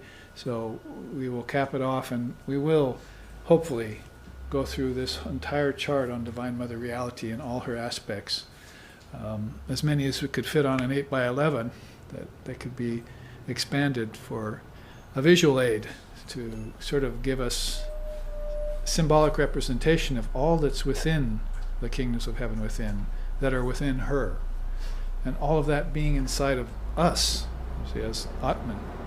So it's a very vast and intricately connected process and principle that we're studying here, and we were studying it in terms of one of the impediments to such universality called desire. Now, one of the teachings of Divine Mother herself in the recent age, that is Sri Sharda Devi, is that there are desires that are good for your spiritual life, and then there's desires that aren't good for your spiritual life. The ones that are good for your spiritual life, she says, are those that increase detachment. And so those are the ones that you look towards, say, the desire to do sadhana, or the desire to serve human beings and help remove their miseries and sufferings and so forth. Those are very, very good desires. The desire to increase your devotion to God. Sometimes people would come up to one of the direct apostles or disciples of Sri Ramakrishna and say, well, you say that we need to get over all desire, but what about my desire to be devoted to God more and more? Oh, that's not a desire in the ordinary sense. So he used to say, there are certain kinds of greens that you eat which are bad for your digestion, and there are certain kind of greens that you can eat that are good for your digestion. If you figure out the right one through your discrimination, then of course you don't have to give up eating greens, all greens. And so, by the way, the Hindus aren't really into salads, so that's a teaching that might not be applicable here in the West, where we're organic, and also so we're all into salads and so forth. But this indicates this idea of desires that are positive that you can pursue. And so it's not what they call a conventional teaching anymore. It has aspects of it that are more innovative. And as we were looking into that, we found that there were 3 ways of inferior modes of trying to purify or transcend your desires, and then we find that there were these 6 superior modes, and we looked at them as applying to different temperaments. Then we took it on in the case of cycles or wheels, this great wheel of worldliness, samsara, that's going, the wheel of conventional religion that's going the opposite way. We looked at that and how difficult that is to penetrate through. So people end up going from earth to lower heaven to higher heaven and back again all the time, and never piercing through the realm of the ancestors and the elementals and so forth. But then we saw that there are these, of the 7 worlds, 7 realms, there are 4 that are headed more towards formless transcendence, that are much deeper and much more, for instance, like Tapar Loka and so forth is the realm of beings who have mastered intense sadhana, intense austerity. So they're very, very strong souls that, if they ever took on a body, would be illumined souls here on earth, without a doubt. And of course they would be coming here as a tapas. It would be their sacrifice and an austerity to even take a body, because they're enjoying such felicitude in these higher realms of consciousness which they inhabit. So when we look at wheels, then we see the worlds of rebirth and then the worlds of no rebirth. And so here's a worldly wheel inside of a wheel that's conventional religion. These 2 wheels are dharmic wheel, you've heard about that too, and then the wheel of sadhana. And those get more to the point of absolute freedom. That is very difficult to be getting any kind of freedom other than going to heaven. That's why Vedantists don't care for heaven. My teacher used to say, I don't care for a post-mortem emancipation. And Vedantists don't care for heaven. It's just another realm of name and form. And we've learned about the desirability, if you want to use the word in this context, of formless reality, and how a soul should be able to enter into that like they do into deep sleep naturally, and come out of it and back and forth between form and formlessness. Sri Aurobindo called it ascending the amber stairs of birth and death, coming back up and down the amber stairs of birth and death, he called it. So there are souls that are very much in the know, we say in Hawaii, akamai, about that process, conscious birth, conscious death, many conscious lifetimes, and they don't give up on this. Vivekananda himself said, I might find, this is a paraphrase, but almost an exact quote, I may find it very beautiful to get out of my body. I'll feel very free. But I will never stop taking on a body. I'll take on 1,000 births if I can just help one person to get free. So they have this very deep commitment. Why not? Because they are free. And when they come to earth in a body, they're going to suffer like the rest of us, as you know by a lot of the stories of the avatars and incarnations that suffered at the hands of worldly people and power-mad people, people who are into domination and passions and fetters and so forth. They suffered at the hands, but yet they still come back and always offer the Dharma. So this is the next wheel we're talking about here, Dharmic life. You enter into it through yearning. They used to ask Ramakrishna, what is the way in this age, sir? They would go to him. These are the Hindu people of 1800s in Calcutta. They would go to the Kali temple and ask him, what is the way, sir? What is the way? How can, they'd say, you must realize God. And say, how to realize God? You must develop a little yearning for God. Cry one tear for God. You cry hundreds of tears, jugs of tears for the world and family and money and things that are ephemeral. Won't you just try and cry one sincere tear for realization of God? And that's the beginning of yearning. So that's why I put the beginning of the Dharmic wheel really is about yearning. And it begins to yearn for vows and precepts. Down here it was morals and ethics, you see, and they took you so far, but only so far. But up here you begin to find out that you need to commit yourself via vows, vrata, and precepts. They're different than commandments. I've often used the example of thou shalt not kill is a commandment, but thou cannot kill is a dharmic teaching. It is, you cannot kill because nothing was ever born.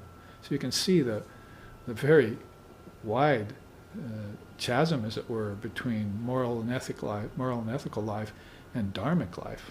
You're taking on truths that might not make any sense to people of the world. It would stun them. And in fact, it probably stunned you when you first heard it. You can't kill anyone. It's not that thou shalt not kill, it's thou cannot kill. The soul is never born, so it cannot die. And all of a sudden you're shifting away from the ego-mind-body mechanism that you thought was real, and you're shifting to the eternal soul. And in one big jump, you've made the grade to spiritual life from religious life. And that's conventionally religious life. Vivekananda said, we don't want to do away with religion as Vedantists. We want religion with a small r to be returned to uppercase R religion, real religion, which would have everything to do with helping people, serving people as God, serving God in human beings, he would say, and living a divine and conscious life on earth, at least a dharmic life. So from yearning you get to vows and precepts, and that's basically, you get a teacher and you say, what do I do? And how can I commit myself deeper? You don't know how often I hear when people want to take initiation into our order or into Vedantic life per se. How often I hear that, what do I have to do? How deep do I have to commit?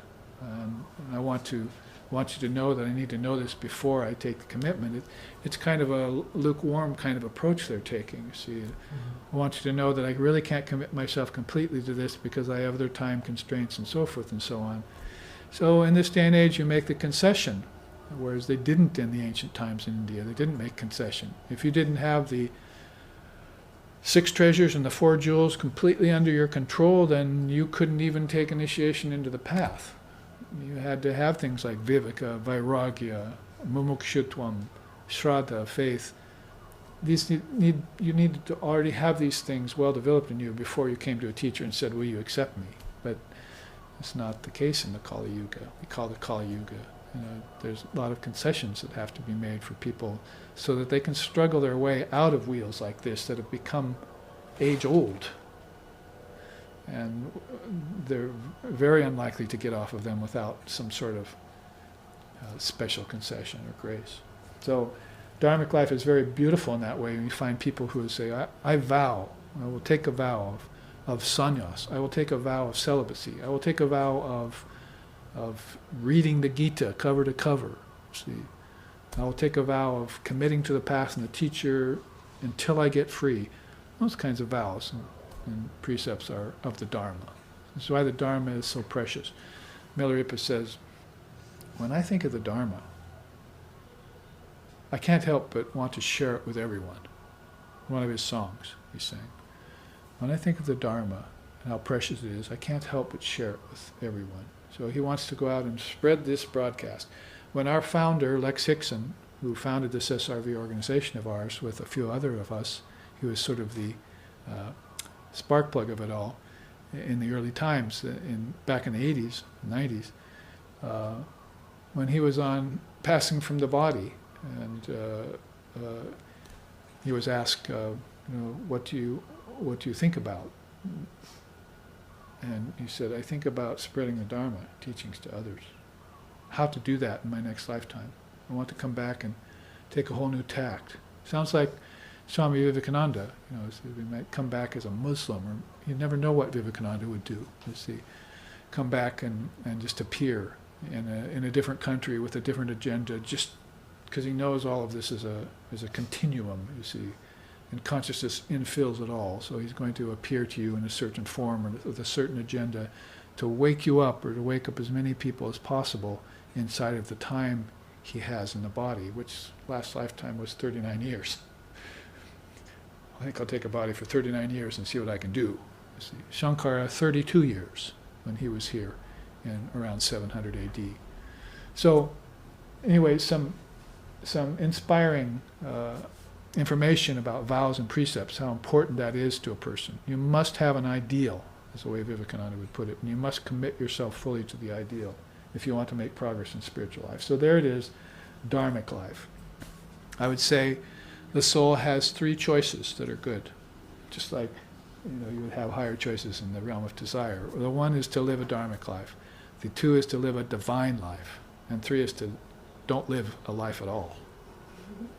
Transcend all life. All worlds, both here and now, there do I renounce. All heavens, all earths, all hopes, and all fears, thus cut thy bonds. That's how Vivekananda put it. So he was going to go beyond all worlds, all embodiment, all the realms of name and form, time and space, because that's the true nature of human being, is to be formless, all-pervasive, infinite, eternal. That's its true nature. So that's called Vidya Mukti. You give up all bodies and you merge like a hailstone into the ocean. But then there's these other 2 choices, you see, divine life and dharmic life. So here you're at dharmic life. You take the vows and precepts and you begin to hear the teachings, and you dip your mind over and over and over again in them, and you find your desires being sublimated naturally as you do that. It's like, don't water the weeds, water the flowers. That's what Vedanta says. It's called pratipaksha bhavanam. Don't water the weeds, water the flowers. So you just take away your energy, your energy, your attention, your brooding, your worries away from all your imperfections, and you just place it on your divine nature, on God, on Brahman, on your teachers, on the seers, on the scriptures.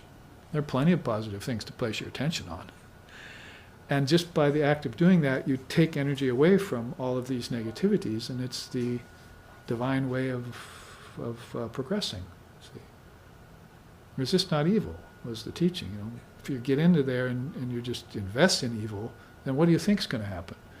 they read the first few pages of the Bible once, King James Bible, to Sri Ramakrishna, and he said, stop, enough.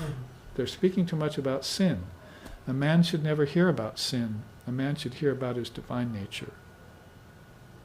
So sin is some sort of error that you've fallen into, as it were, a transgression. And it's not real, like darkness in a cave is not real. You bring a torch in and it's gone in an instant, even though it might have been sitting there for 1,000 years, undiscovered.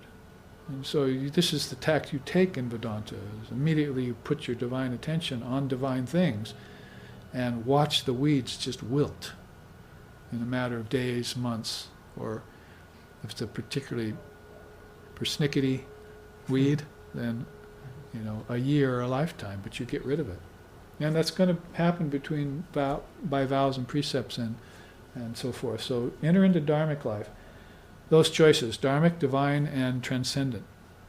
But what you don't want is Mayic life, or life of suffering, a life of ignorance, life on the wheel of samsara over and over again. Those things you want to get beyond. See?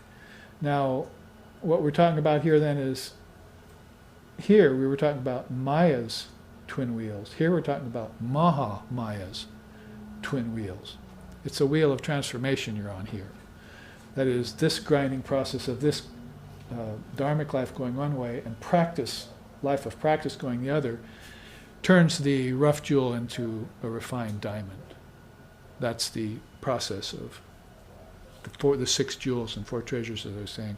Pretty soon then you're cut in the image, and you're polished too, with this kind of opposite wheel going on. Whereas down here you were just gravel turning around in a dump truck, you see, being recycled and poured out and refashioned again. So cycles of dharma and sadhana as compared to cycles of worldliness and conventional religion alone. Or you could say wheel of transmigration as compared to the wheel of transformation. And which would you choose? So as you go around this wheel, you get a desire for freedom, as I mentioned in the first half, mumukshutvam, desire for freedom. And you slip into this attaining path and guru.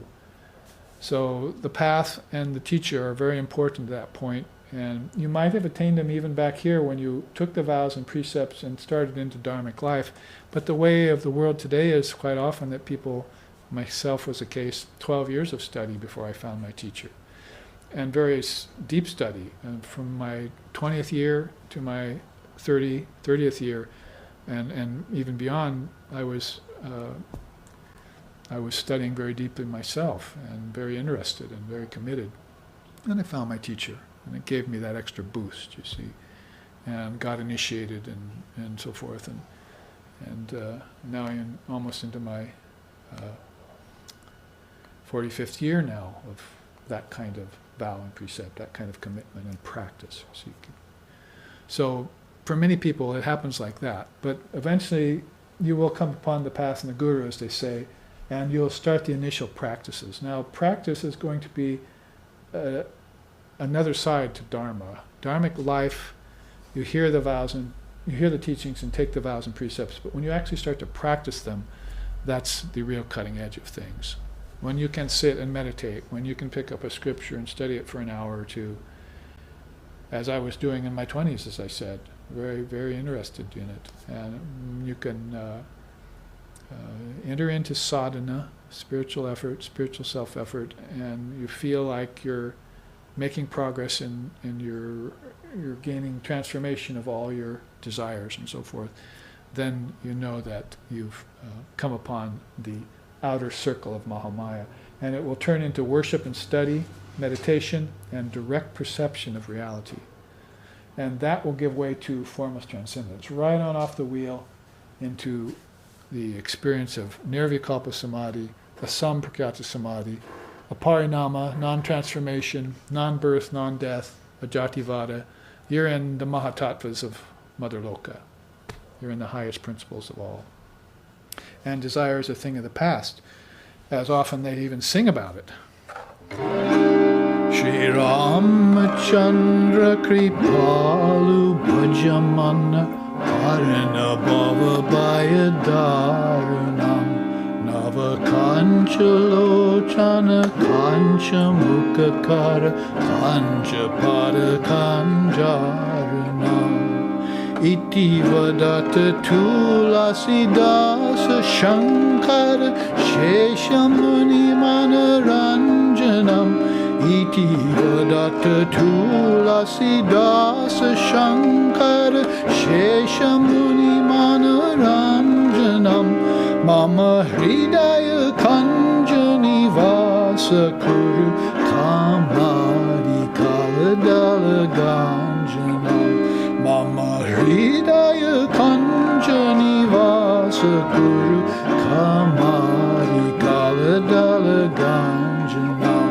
Shri Ram, Shri Ram, Shri Ram, Shri Ramachandra Kripalu Vajamana Arana Bhava Bhayadarunam. And on the song rolls. That was just one verse of about 5 or 6 beautiful verses by this great devotee of Ram, Tulsidas, who is not only known for his beautiful bhajans to Ram, but to Divine Mother too.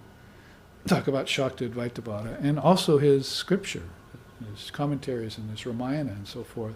So basically he's saying here, beholding the great Lord Shiva, Shesha, and all other illumined saints and sages, when they behold you, they are glad of heart and they're extremely pleased.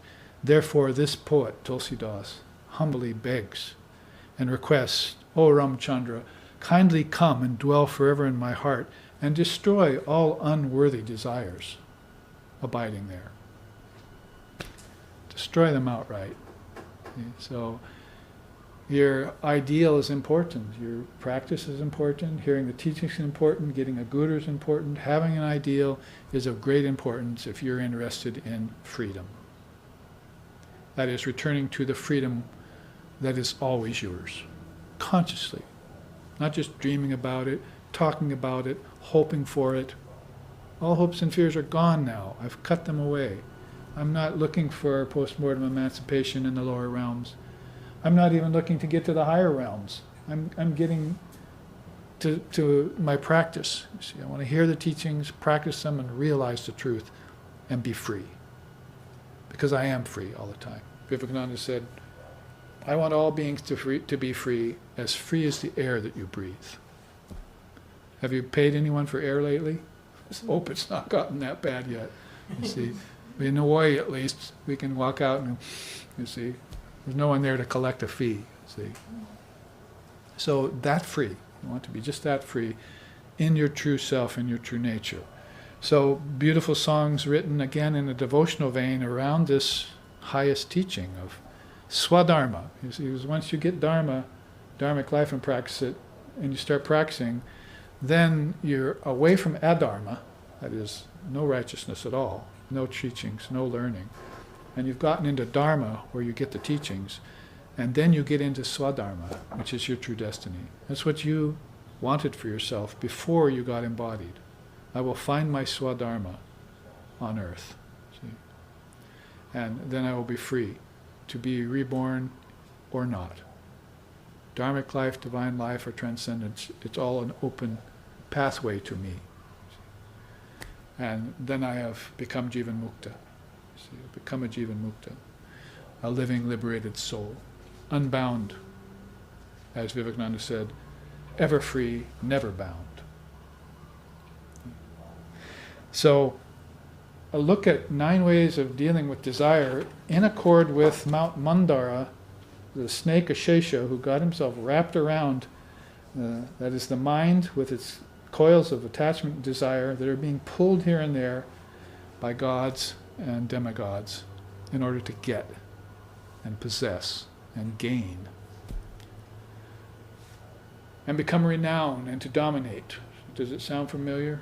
It happens even in the realms of heaven, that there are beings who just want to dominate, gain power, gain pleasure, and try and escape suffering. But Krishna says in the Gita, know that which is sweet at first and sour later to be rejected. Know that which is sour at first and which turns sweet later to be accepted. What's sour in the beginning and sweet later is sadhana, this wheel of sadhana. Because your desires go away naturally. It's not like you have to sit down and say, oh, I wish I could get over this desire. How am I going to do that? Shall I pull it out by the roots? No, you just fulfill yourself in the Dharma. Dharma, Artha, Kama, Moksha. Let's see, the four fruits of life. Dharma, righteousness. Kama, legitimate desires come, get fulfilled. Artha, wealth comes that's not problematic to me. And finally, Moksha, I get free. Sounds like a good plan. I think I'll accept Divine Mother's plan, sign that contract. I did. I signed a contract. Literally, in Swami Sheshananda's ashram. We were doing a Kali Puja one night, Durga Puja actually, 10 days and 10 nights. And one morning he came in and he had a scroll of paper rolled up and a gold pin, and he made us all sign. And this is years after I took my initiation. I always wondered what that was about. It's like I signed my name in gold letters on this parchment on Durga Puja, Navaratri. So it's like, and I did it so willingly and so happily. It was like a psychological thing, I think. It says, you are on this path. You are committed to this path. You will get the fruits of Divine Mother, Dharma, Kama, Artha, and Moksha. It's a done deal. Sign. Okay. See? So I'm saying literally, I signed a contract with a holy man. It's I don't think I've ever told that to anyone. Oops, I'm live streaming. Now the whole world knows. Good, let them know. I want them to know about this, otherwise I wouldn't be sitting here for hours and sharing with you all of this beautiful wisdom that is endless. It's endless. So, speaking about something that's endless, let's look then at this next teaching. I'm going to say that we've pretty much covered this chart. We'll come to the Shiva retreat on Shivaratri in Seattle in February, and we'll cover it more fully. But this chart is really our main chart, Shakta Advaita Vada chart.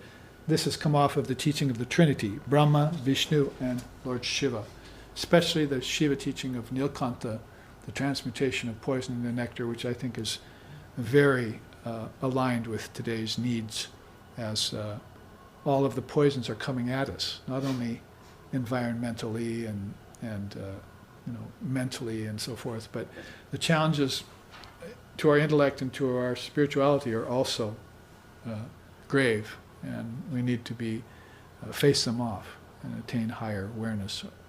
Again, start watering these flowers in us and give up watering the weeds on all levels. So if we go back to the Divine Mother chart here for a second, you can see here this teaching we've been mentioning again and again. Here on this yoni, you see, she's actually kind of replacing the Shiva lingam here, you might say. And she's coming up out of this. But this is, connects to Shiva, Brahma, Vishnu, and Brahma, right into the area of unmanifested Prakriti and then manifested Prakriti. Manifested Prakriti would be air, earth, fire, water, ether, seeing, tasting, hearing, touching, smelling, objects, matter, everything here that you can see, taste, touch, hear, and smell. That's manifested Prakriti. And it is just the tip of the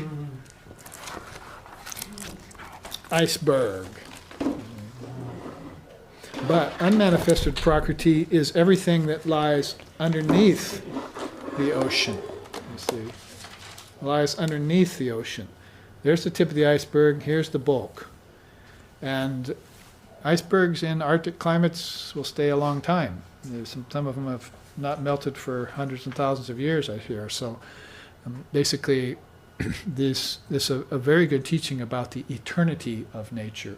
We talk about the eternal existence of the soul. We talk about, very definitely, the eternal existence of God, or divine reality, however you want to put it, Brahman, Allah, Almighty Father. Those two things are eternal, no doubt. Maybe a little doubt around the soul until you prove it yourself. See? But those are basically what we call eternal, God and the soul, with a capital S. Now you have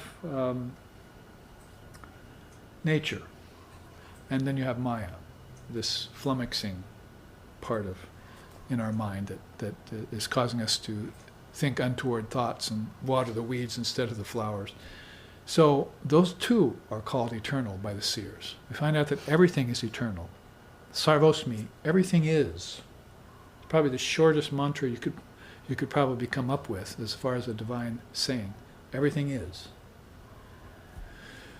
So when it isn't, or when it isn't there, it's just that it has gone into hiding.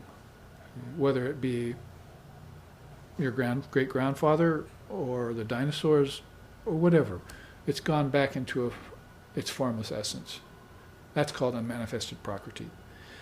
That is the essence of form. It's not the formless essence. It's formless, but it's not formless with a capital F. So I hope I'm not confusing the matter here. When things are in the external world, in this part of Shiva's trident, the gross world, that's called manifested prakriti. That's the tip of the iceberg. But everything that seems to be passing, that dies, as they say, that's just not dying at all. It's just going to the bulk of the iceberg that is hidden under the surface of everything. That's the teaching of unmanifested prakriti, so that great beings like Krishna and others can come forward and tell you that this is my eightfold body, 5 elements and senses and mind and so forth. But I have an inward nature that's unmanifested, and that's mind, where everything outward comes from. So that would be the beginning of unmanifested prakriti, back to a place when form actually disappears. It's sort of like waking, dreaming, and deep sleep again. In waking, you're aware of the manifested prakriti, but when you go into dreaming, you become aware of unmanifested prakriti. You still have trees and oceans and land and wings if you fly, and bodies, you see, back in your dream state. So you've gone into an unmanifested state where everything that was a solid concept became a liquid concept. That is, liquidity is there. Flow, not inhibited by gross form. So that's manifested prakriti and unmanifested prakriti. But then Krishna goes on to say, but beyond both of those are my supremely unmanifested form. That is me, and my devotees come to me. So they go beyond form and formlessness, small f, to formlessness with a capital F. That's samadhi, nirvana, satori, Brahman, Allah, Almighty Father, what you want to realize in your deepest meditations. So with the tip of the iceberg teaching, it becomes a little bit more evident when you assign the cosmic principles to it, many of them which are on this chart of Divine Mother, which we've been looking at. So here you see like Paramakasha, the sky of awareness, the sunlight of non-dual reality.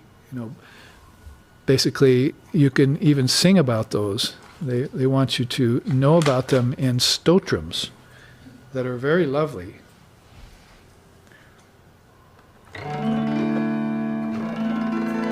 Samasteshu vashtush vanushu tam ekam samastani vashtuni anashprishanti Vyadvatsada shuram ajuswarupam Sanicha palabdi swarupoham atmam.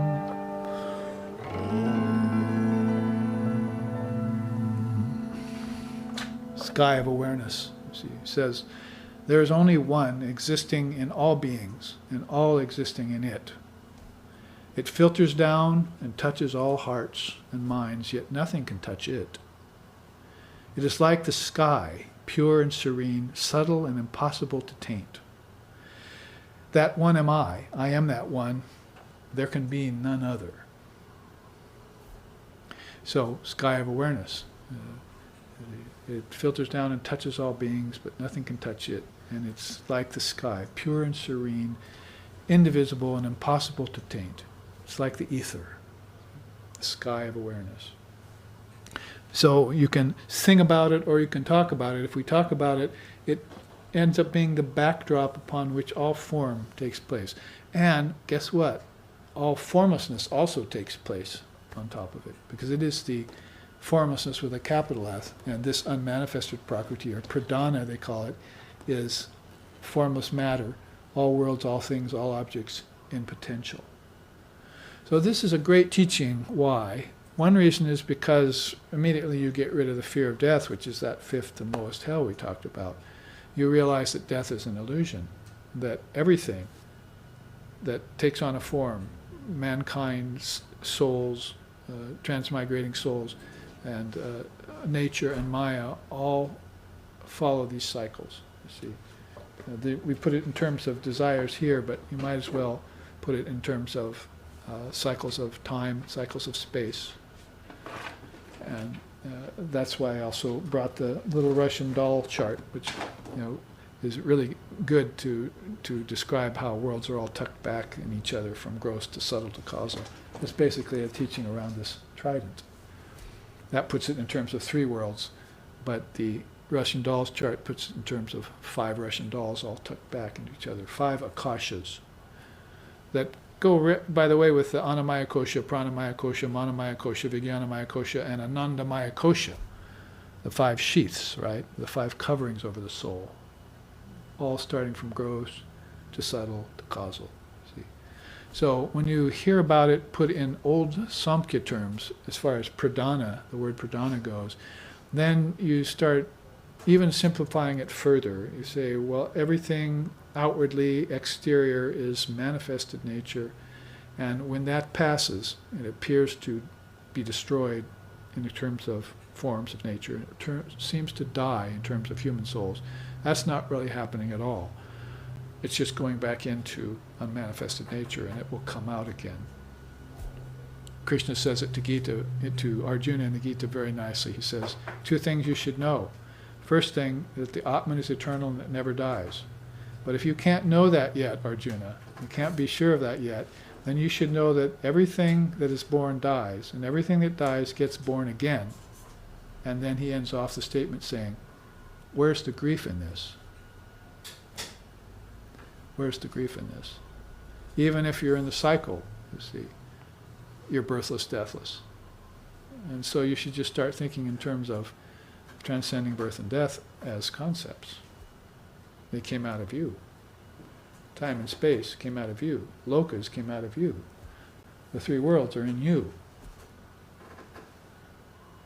Or, if you want to put it the way we were just singing it, Shirananda Rupaha Shivoham Shivoham. I am Shiva.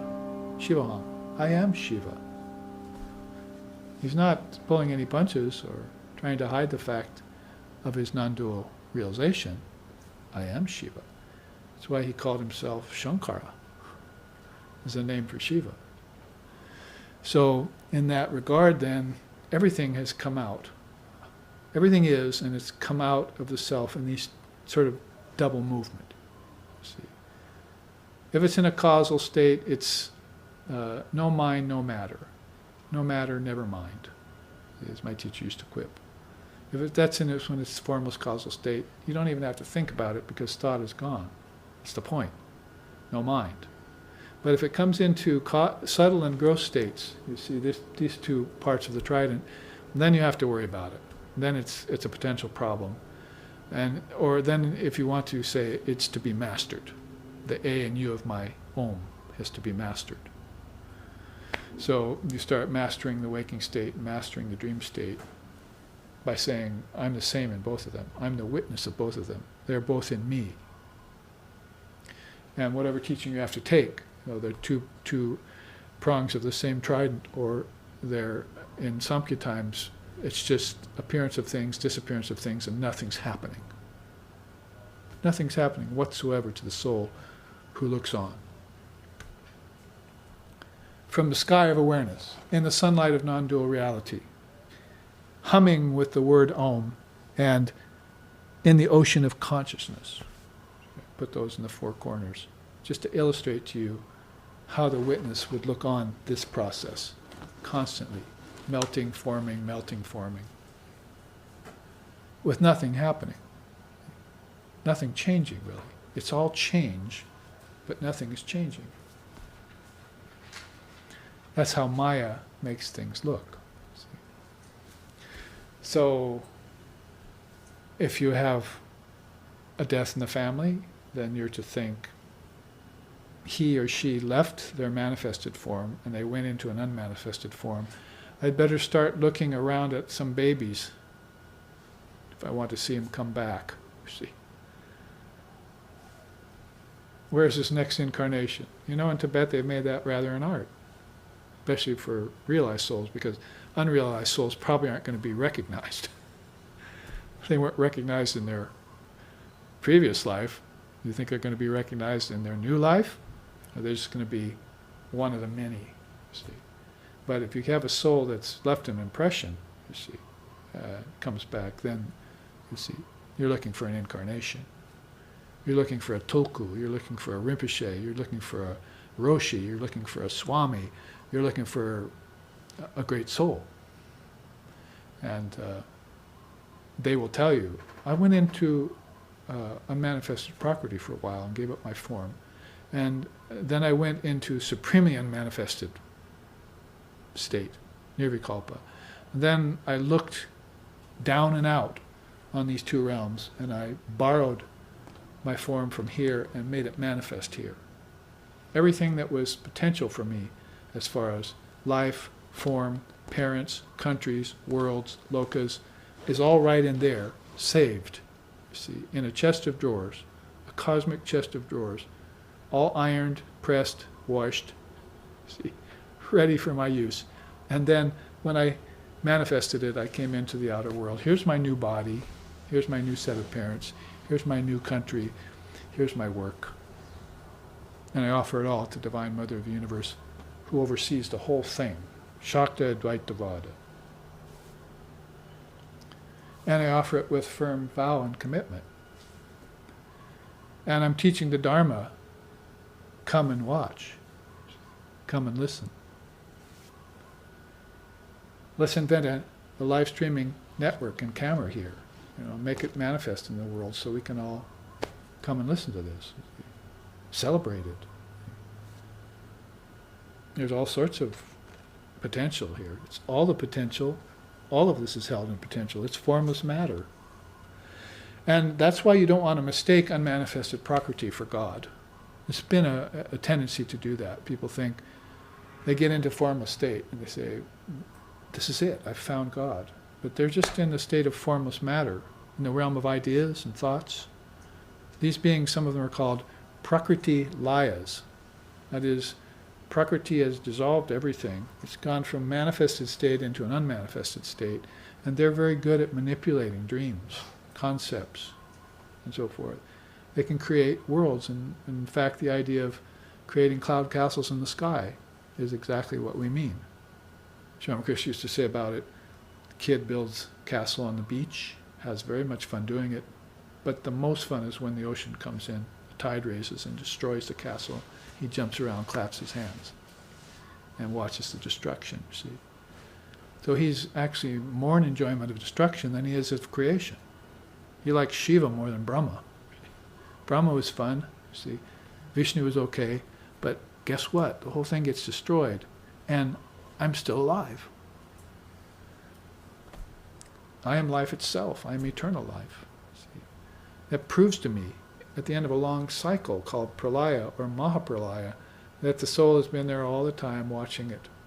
And Vivekananda said very nicely, the soul picks up a book of nature, manifested and unmanifested, reads through it page by page, digests it all, puts it down, and he was the same soul before he picked up the book as when he put it down. He is the witness of all of nature, in both its modes. So there's a good meditation for you. See, sunlight of reality, sky of awareness, Om, the word, or the ocean of consciousness.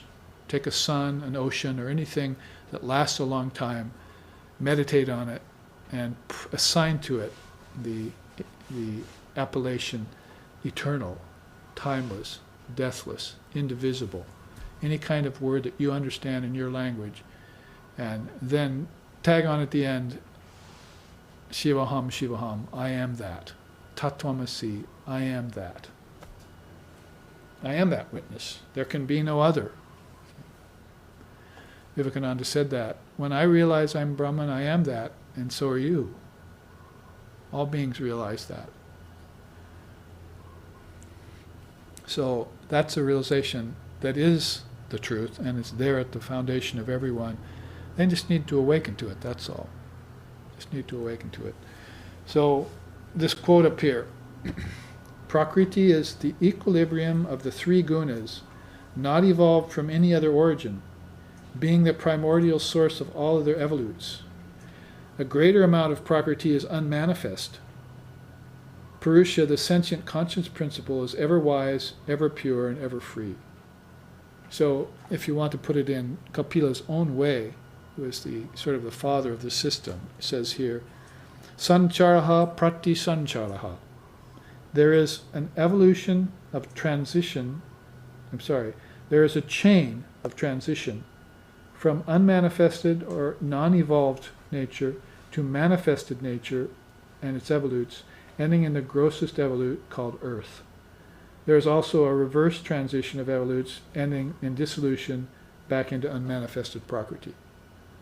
So what we're calling evolution or creation, preservation, or destruction, or however we call it, is a cycle. It doesn't end. There's no beginnings, middles, and ends in this. There's just apparent beginning, middles, and ends. And it's explained by the teaching of manifested and unmanifested Prakriti. In other words, all that is perceived by the senses is finite. All that is beyond the senses is infinite. From the infinite, the finite has come. Yet being infinite, only infinite remains.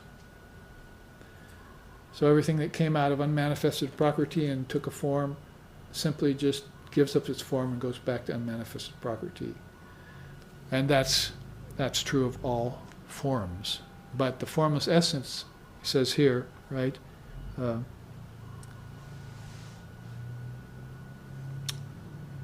Purusha is the sentient conscience principle, ever wise, ever pure, and ever free. So that was the earliest way of thinking in India, Purusha Prakriti, two separate realities. The sentient consciousness and the insentient nature. And the only thing about it is that you're going to have to understand that nature divides into two, manifested and unmanifested. And don't mistake unmanifested nature for sentiency. It's formless matter. Your dreams, formless matter. Can't make dreams real. And when you're in deep sleep, you are in formless matter, up to your neck, maybe up to your nose. See? And if you're starting to manipulate it, you're up to it over your nose. You're drowning in it. And you can't get beyond my formless nature and my formless nature to the supremely unmanifested form, which is pure sentiency, which is the eternal Atman, which is Brahman. I and my Father are one style. So you can see there, just to continue everything here in Lord Brahma. See, we talk about the Trinity, right? So let's talk about the Lord Brahma part of the Trinity, that which is the great mind called Mahat. Mahat gives way to intellect, intellect to ego, then to mind, then to the Tanmatras. You remember the Tanmatras here, shown back here in this chart, you see. Then to the Tanmatras, then to the senses, then to the elements. And anytime that process is going on, the gunas are out of equilibrium. That is, Rajas, Tamas, and Sattva are thrown into equilibrium. It's called atomic chaos in the scriptures. Atomic chaos. And when it submerges, the gunas get back into equilibrium. It's when all of this does the reverse chain of evolutes back to the involution, and all worlds and all things go back to their potential. Remember, you are the sentient Purusha looking on to all this. If you get involved in this process, you can see long before Buddha talked about the Kala Chakra, there was a wheel here that ancient India knew about. And Maya and Samsara were just words that were coined in order to describe such processes. To a soul who is beyond process, is solved and ended all processes. Processes starting with thought, Mahat, great mind, and moving on through the intellect of the collective and cosmic individual, forming an ego around that thought, falling further into dual mind, manas, and then all of the things that came out of dual mind. I think I will create 5 senses and 5 objects to go with them and enjoy them. And forget everything. I'll even forget that there's any other thing than just Prakriti. I'll forget that it has an unmanifested side, and I'll just call this death. So life, birth, death all happens here, you see. And there is no such thing as return or cycle.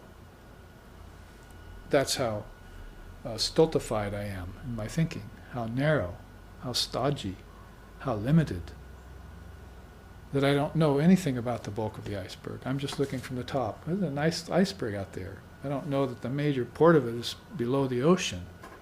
I need to put on a wetsuit, aqualung, go down and inspect that, see what it consists of. There I'll find the dinosaurs and Elvis and my ancestors, and you see, everything that ever lived that took a form is still there. It never died. So first thing it'll prove to me is I'm not a form. I'm not the body. I shouldn't get attached to bodies. And whatever made me attached to my body, such things as desire, ought to be purified. That is, ought to be either fulfilled, resisted, destroyed, surrendered, sublimated, or transcended. So don't say that you weren't given a solution for your desires when the seers came and gave you all that information. See? And you're still saying, oh, my desires are binding me down. See? Well, I think we covered everything on that chart, but that last bit, here's a nice song. Dive deep, O mind, dive deep in the ocean of God's beauty. That's by Kabir. And of course it goes on. There's several people in this room that can recite it for me by heart. It's such a beautiful poem. Part of SRV lore and history. Dive deep, O mind, dive deep in the ocean of God's beauty. If you descend to the uttermost depths, there you will find the gem of love. Go seek, O mind, go seek Vrindavan in your heart, where with his loving devotees, Sri Krishna sports eternally. Light up, O mind, light up wisdom's shining lamp, and let it burn unceasingly in your heart. Who is it that guides the solid boat of your body across this earth? It is your Guru, says Kabir. Meditate on his holy feet. Your Guru is pure sentiency. Your Guru is Purusha. See?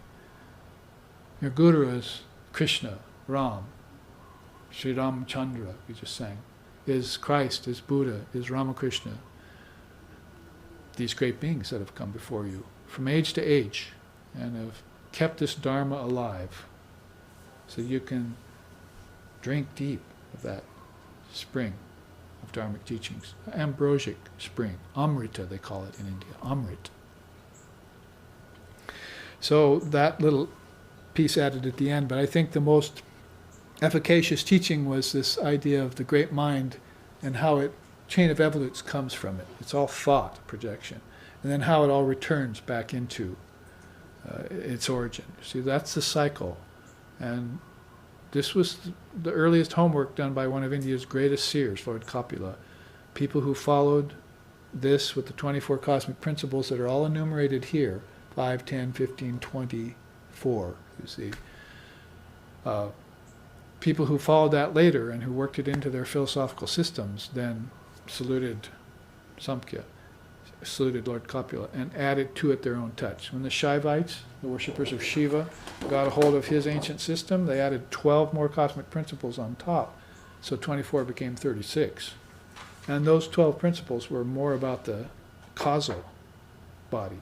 This very subtle, can't say subtle, this very, very indeterminate prong of Shiva's trident, the causal worlds. You're talking about things like Ishvara and Purusha, and, well, Purusha could be a gateway into subtle to causal, but things like raga, attraction, and kala and kalas, time and cycles of time, all these very, very subtle levels of laws called spandas. Spandas means vibrating spheres. So they had a word for it, spandas. These are internal worlds. You could call them lokas and look at the Russian dolls chart, but in Shaivism I have a chart too that lists the 12 spandas that are stacked on top of that 24 cosmic principle system that was Kapila's original offering. So very, very deep thinkers, long-lived thinkers, ancient thinkers, beyond thinkers. They weren't just there to think, they were there to realize the thought that occurred to them. As if thought, with the intellect that brought it to them, were very close to God, very close to God's mind. In fact, the ego was not in the picture anymore. They didn't say, oh, that's my thought. Because if they said, that's my thought, then it went this way. You see? But if they said, that's not my thought, that belongs in a higher position, they went to the intellect and then to the Mahat. That's the Trinity, Brahma, Vishnu, Shiva. See? And then they offered themselves into Brahma, Vishnu, Shiva, the Trinity, and they realized the Devatma Shakti in everything. As Svetashvatara Upanishad puts it, Ya Te Dhyan Yoga Nugata Apashyan Devatma Shaktim Svagunayar Nagudam Yaha Karanani Nikilani Tani Kalatma Yuktanya Adidishtat Yekaha. Practicing the art of meditation, the divine seers of India saw the Devatma Shaktim, the divine being in everything, which, though veiled by all the modes of nature, name, form, time, space, causality, was nevertheless one and indivisible, and which had been incomprehensible earlier due to the limitation of their own intellects. See, when they got over the problem of the intellect, then all of a sudden they got to God's mind. See, they dissolved their own mind like a sugar cube into the cosmic mind, and saw all of manifested and unmanifested Prakriti there. Manifested and unmanifested Prakriti. At the feet of the goddess, if you want to put it that way. So with 5 or 10 minutes left and have ended a chart, then I think we will end just slightly early here, send you off thinking about icebergs. And next week I'll send you off thinking about little Russian dolls. So you see we have lots of very fun and deep and profound things to offer you in SRV through the Dharmic teachings that we transmit here through the grace of our teachers, and particularly in this particular loka or location, through the grace of Sri Ramakrishna Paramahamsa, Sri Sharda Devi, and Swami Vivekananda and his 16 direct disciples. So we will end here with a chant and then return next Sunday for more live streaming, both satsang in the morning, live streamed, and class in the afternoon. Om Tachnayo, Om Tachnayo Ravrini Mahe, Gatung Yagyaya, Gatung Ye Nupataye, Daivi Swastarastu Naha, Swastir Manusebhyaha, Urdvam Jagatu Bhesajam, Samno Astu Dvipade Samchatushpate, Om Shanti Shanti Shanti. May we make a sincere offering into the Great Self. May we always revere this offering and always revere the Lord and Mother of all sacrifices. May divine blessings be upon us. May peace be unto the entire human race. May healing, well-being, and prosperity also then abide among us. Om peace, peace, peace. May peace be unto us. May peace be unto all. Om Hari